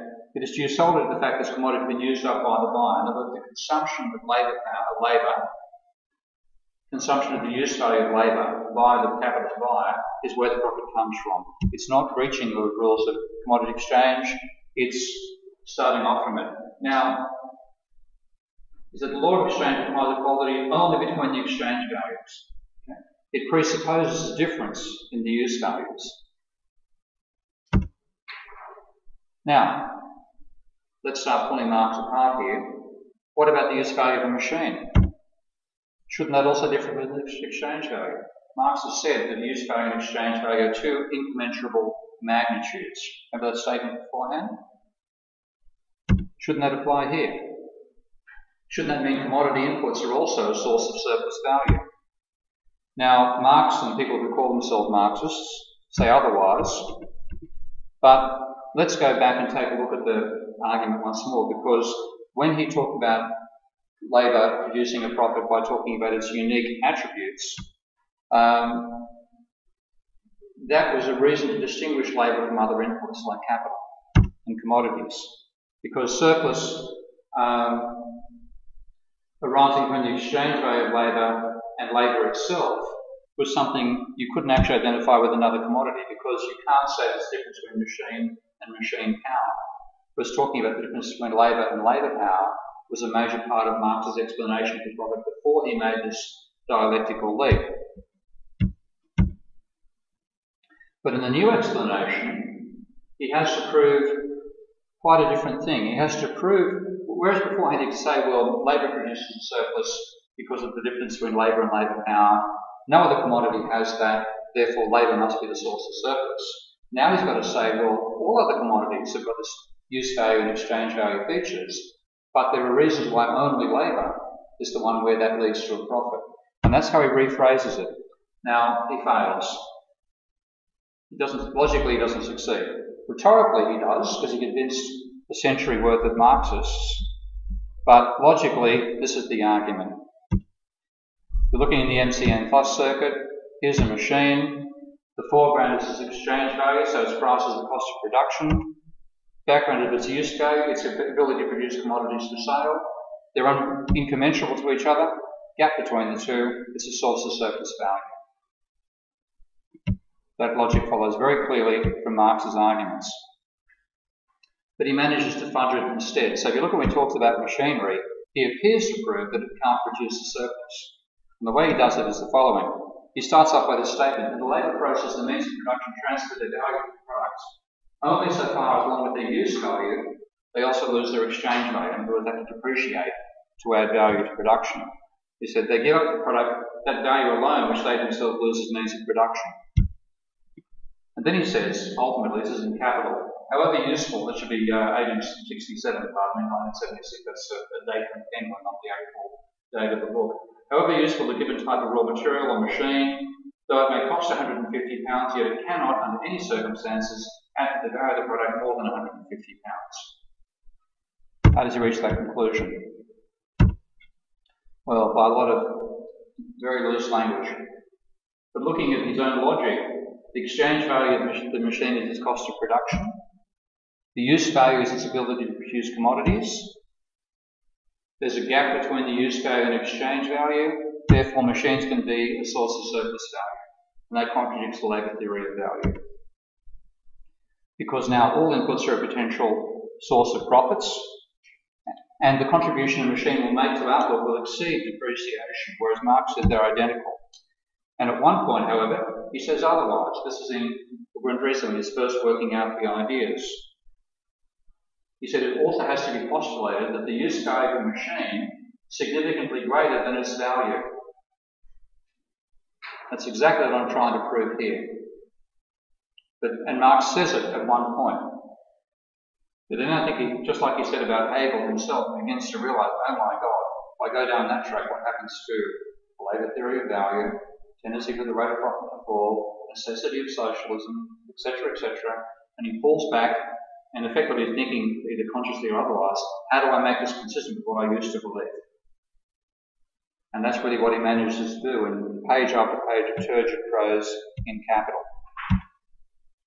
So what he's saying before he actually did that, when he first had the insight, before he began to realise the challenge it made to conclusions he wanted to reach, what he was saying effectively, the depreciation of a machine is a function of its use exchange value. You can only depreciate the cost of buying something. You can't depreciate what it adds to your output level. The contribution it makes to production, on the other hand, represents its use value. There'll be a gap between the two. And remember beforehand he said about use value and exchange value, and talking in terms of labour, two intrinsically incommensurable magnitudes. Therefore, there'll be a gap between the depreciation of the machine, which can only be up to the exchange value of the machine, and the contribution the machine makes to production, which is its use value. So there's a whole series of verbal sleight of hands in Capital that have filled a century or more of Marxists. But what it's meant is they've spent their entire time trying to prove all this labour theory of value stuff, rather than using Marx's logic as a basis for a truly strong analysis of capitalism. So when you look through and see what he actually did, when he talks about the machine's contribution to surplus and why it doesn't make one, he's using this use value, exchange value logic all the time, but he twists the words to try to reach this conclusion that machines don't add surplus value. But it contradicts the logic, because if he's right with his conclusion, then either the machine's contribution to production equals exchange value, not its use value, which is unlike any other commodity, or the use value of the machine is precisely equal to its exchange value, which violates his general principles about the two being incommensurable. So he starts with the conclusion he wants to reach. He said labour adds fresh value. On the other hand, the means of production, the values are preserved and present themselves as refreshes new parts of the product. So that's the conclusion he wants to reach. So he starts doing this, first of all, by associating depreciation of the machine not with its exchange value, which is the valid term, but its use value. He says value exists in articles of utility. If an article loses its utility, it also loses its value. On he goes. It's a lot of turgid prose. He said they lose value in the labour process, only assume it in the form of a use value. He's almost talking like a metaphysical transformation of the use value of the machine into the use value of the commodity. That's pretty much metaphysics. It's not a real analysis of production here. It's confusing. You read it the first time, second time, third time, what the hell's going on here? What's going on is a verbal sleight of hand. Marx is trying to fool not just his reader, but I think also himself. What he's saying here, they lose in the later process the original form of the use value, only assume the product form of a new use value. Well, this is like abstract and transmissible utility. It's nonsense. But he says the means of production transfer their value only so long as with their use value they also lose their exchange value. Well, that's true. But what do they contribute to production? Do they contribute their exchange value or their use value? And notice what he says. He ends up saying their use value has been completely consumed and its exchange value transferred to the product. He's conflating the two terms. So, yes, in a sense, the exchange value becomes part of the cost. Depreciation is part of the cost of producing a commodity. But what about the addition to production? That's the use value. And now we get where he starts to reach the conclusion he wants to reach. He says, we know how long the machine is going to last. Suppose its use value will last 6 days. It'll lose 1/6 of its use value, and therefore part with 1/6 of its value with the daily product. And he says, thus strikingly clear, the means of production never transfer more value than they themselves lose by the destruction of their own use value. That's correct in that it's turgid. They lose their use value, but is that equivalent to their depreciation? Or is there a difference?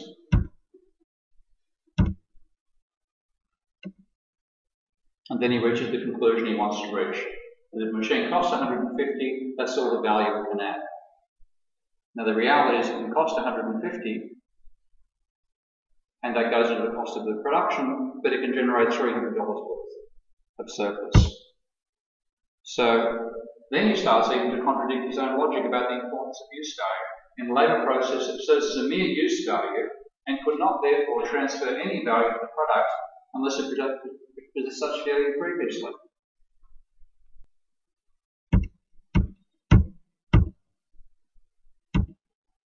So he's saying the maximum loss is equal to original exchange value. That's correct. But is that the limit to its contribution to production? Well, he's saying a mere use value. If you apply that logic for labour, then you couldn't claim that labour produces a surplus. So it's a huge convoluted mess. It's filled a century of Marxists, but it's wrong. And it's wrong. So he's equating the use value of the machine with its exchange value in his own logic. On he goes, and that's where the labour theory of value is preserved. But fundamentally, he found a reason to undermine the labour theory of value. So I've got quite a few slides here. I might just jump through these, leave them for you to take a look on the text on the PowerPoint slides later. So he ends up contradicting his own dialectic. He can't reach the conclusion he wants without somehow stuffing up his own logic. Now, one intriguing thing is one Marxist did realise that Marx used use value versus exchange value as part of his logic. So Magnat Desai wrote a book called Marxian Economics, and he tried to resolve this. What he did was resolve it by contradicting Marx's arguments about unequal exchange. Because Marx said you've got to explain profit on the basis of exchange of equivalence. What Desai said was that it's all due to the fact that the capitalist is buying from the labourer. Is that the use value of the labourer is evaluated by the worker. That's in excess of the exchange value. Is that gap is surplus value, and that's what the capitalist is trying to get by buying labour. So he's explaining, so far it sounds like Marx, but why don't machines have surplus value? Well, he then says, well, we've got unequal social classes exchanging here. And he says labour creates a surplus because of the unequal relationship between labour and capital. He said, of the three factors of production, machines and the raw materials are bought and sold by capitalists. So capitalist to capitalist, therefore you can't get a surplus. But labour is sold by the worker and bought by the capitalist, hence profit. That contradicts Marx's laws of exchange. So it looks like a resolution. It's another way of trying to solve the dilemma and reach the labour theory value conclusion. But Marx made this statement very emphatically. A worker who buys commodities for 3 shillings appears to sell in the same fashion as the king who does the same. In other words, you can't use the social class as a reason for explaining where profit comes from. And he sees no exploitation going on in the fact that the worker gets paid their exchange value and gives away their use value. It's a piece of luck for the buyer, but by no means an injury to the seller. And here's the clearest statement that you can't use unequal exchange to explain surplus and be a Marxist. He said, to explain the general nature of profits, you must start from the theorem that commodities are sold at their real values and profits are derived by selling them at their values. The final embellishment there, I think, is false. But if you can't explain profit on the basis of exchange of equivalence, you can't explain it at all. So Desai's way out isn't a way out either.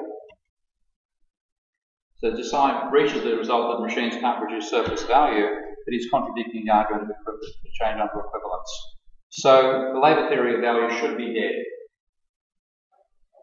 It certainly died in every other school of thought apart from the Marxist theory of so-called Marxist school.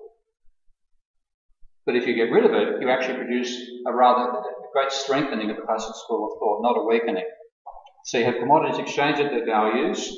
Exchange values are unrelated to use values. In CMC, use values are qualitative and you can forget about the role in economics. But in MCM+, they're quantitative, and that's the source of surplus from any inputs. There's no input you can say is the source of surplus. All inputs are potential sources of surplus value. So no inputs privileged over any other in that respect, and therefore you don't get tendency of the rate of profit to fall, necessity of socialism, etc., etc. And it's consistent with how Sraffian and post-Keynesian thought thinks about production today. So, why have I wasted so many hours getting back to the post-Keynesian logic?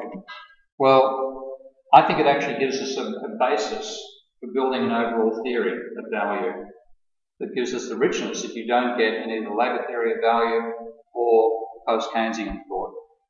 So to me, it's a positive way of developing a new philosophy for non-neoclassical economics, because you can actually embellish this dramatically and get a very complex vision of capitalism coming out of it. For a start, one of the most important conclusions, wages exceed subsistence in a well-functioning capitalist economy. Workers don't get paid less than their value, they get paid more.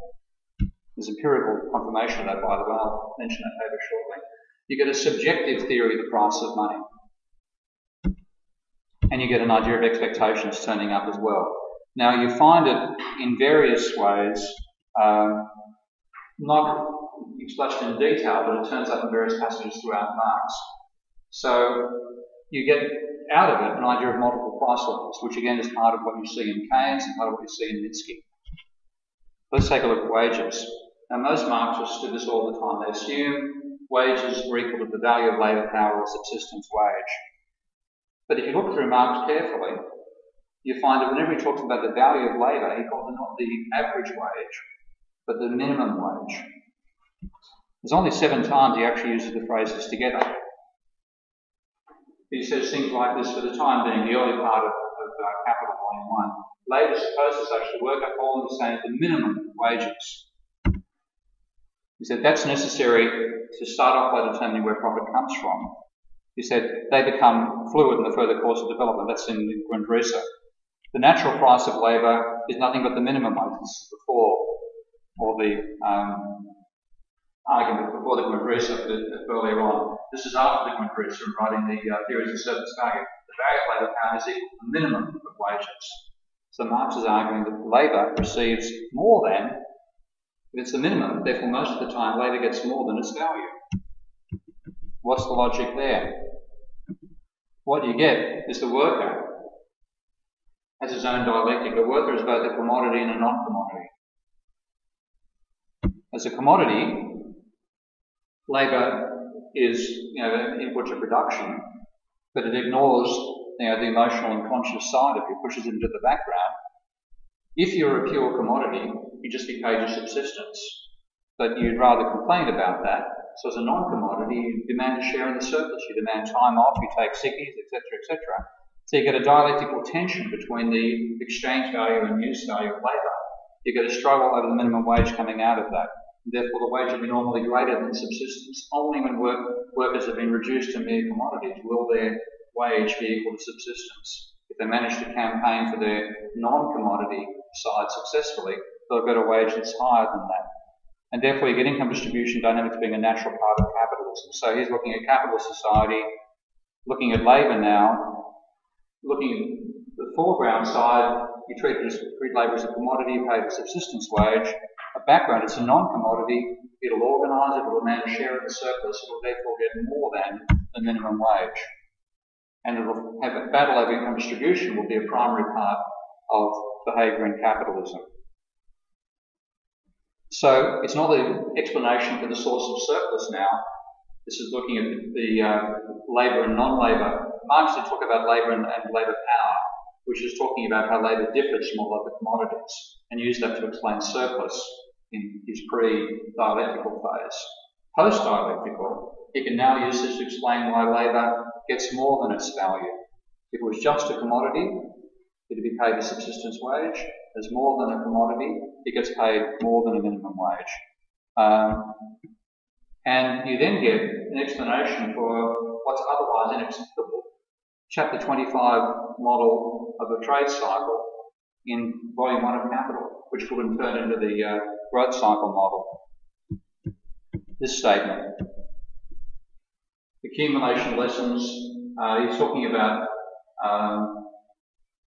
wages rising, leading to less investment, leading to more unemployment, meaning wages fall, leading to capitalist investing once more, leading to a cycle. So the cycle I've explained to you several times. I'll be going into much more detail in the dynamic modelling section of these lectures.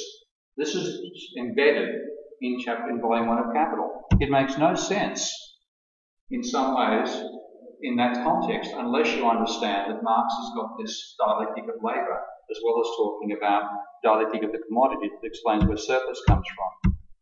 You also get the idea of effective demand coming out of this, because if you look at the production process, then there's a point at which you invert the use value and the exchange value dialectic as well, because when you're looking at the first stage, MC, from money to commodity to production, then exchange value dominates. But once you've actually produced the commodity, to go from production to making money, the commodities have to be useful.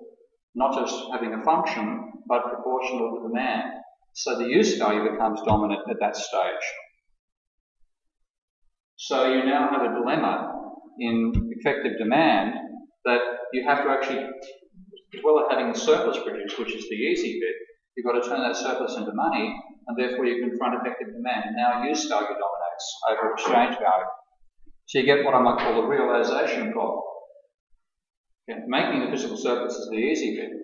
Turning the physical surplus into money involves a realisation, which gives all the dilemmas, not just the functionality of what you're producing, but also how proportional it is to demand. So you get effective demand turning up. And again, you'll find this logic here. Marx is now saying that commodity is an exchange value only insofar as it's the same time a use value. And you've got to find sufficient demand for it. Okay, so there has to be, now there's a barrier, and the magnitude of available equivalents primarily money. Okay, so you've got another barrier to actually producing a profit. Marx is now inverting it and saying when it comes to effective demand, use value is dominant, exchange value is secondary.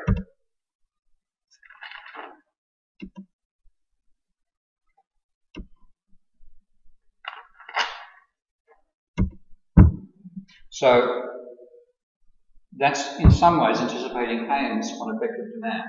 And this is both in Capital Volume 3 and in the Grundrisse. And so what you get when you're looking at effective demand now use value dominates over exchange value. Well, you can now argue, here's your CMC circuit now, and you're actually trying to flog these commodities. For the foreground aspect, the use value is essential for sale. And that's not just the functionality, it's also how proportional the level of output is to demand at the time. The background is produced to generate a profit. The tension there can be you can fail to realise that surplus value. and therefore your investment can fail, therefore you can have a crisis of effective demand.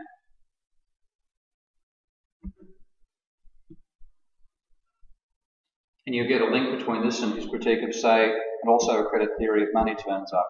And that's probably the most important thing what I'll be talking about later. But the conventional interpretation of Marx on money says that Marx has a commodity view of money. Money is embodied labour power. Gold is the form of embodied labour. It's a commodity theory of money. It's pretty simplistic. But if you read past the first volume of Capital, what you find is this becomes relevant. Marx has all the fixed suppositions. He starts with a commodity theory in the early sections of Capital, just to make it easier. This is the organic approach, the organicism, nested hierarchies. Leave out the complexities caused by talking about money being a non-commodity and all that sort of stuff. Simplify, treat it as a commodity first of all, then later you bring in the fact that it's a non-commodity. So there's a credit theory of money in Marx, and I love this particular expression of it here. He's trying to say, what do you pay for a loan? When you borrow money, what's the price? What does the industrial capitalist pay? What is the price of loan capital? He said, when a buyer of an ordinary commodity pays for it, he pays its value, cost of production. He said, what the borrower of money buys is its use value of capital, but what does he pay? Surely not its price or value, as in the case of ordinary commodities. So there's a reason that money is priced differently than ordinary commodities, again starting from the sole unifying idea of a dialectic. So what Marx's implicit answer is here, the borrower is not paying its exchange value, it's paying its use value. And its use value lies in producing profit. So the price the capitalist will pay for the access to money is based on the expectations of profit the capitalist has. So the value of money depends upon the surplus value that may produce. And that brings in expectations. And that therefore means that when you're looking at money, the exchange value of money is set by its use value. All this is said to derive from that same starting foundation. So looking at money, money is a commodity and a non-commodity. It's a commodity because it's exchanged and it's essential for exchange, but it's not produced by other commodities. And again, Marx talking about the price of interest is saying you can call the interest the price of money, but it's an irrational form of price, quite at variance with the form of other commodities. This is all logically flowing out of the same foundation. And saying, how can a product have a price which is not its value? Marx answers his question here. What is sold is the use value. Okay. To produce more value than itself contains. So what you've got there is subjective expectations and uncertainty turning up in how Marx works out what people will pay for the access to credit money. And the best example of this is when he's talking about capital assets. So here you now take a look at money, and the foreground aspect is that it's essential as commodity, it's essential for exchange, but the background is not a commodity, it's not produced by means of other commodities. The outcome of that is that its exchange value is set by its use value, but its use value is subjective, involving expectations. So there's no objective basis for the rate of interest, and I saw this discussion on heterodox a couple of days ago, Mark, talking about how you set a price, how do you explain it? Otherwise, I said the answer is actually in today's lecture, or the beginning of an answer. He said it's looking at the price of interest. He says, well, competition doesn't determine deviations from the rule of the price. There's no division. There's no such thing as a natural rate of interest. There are no natural limits. It's arbitrary in laws.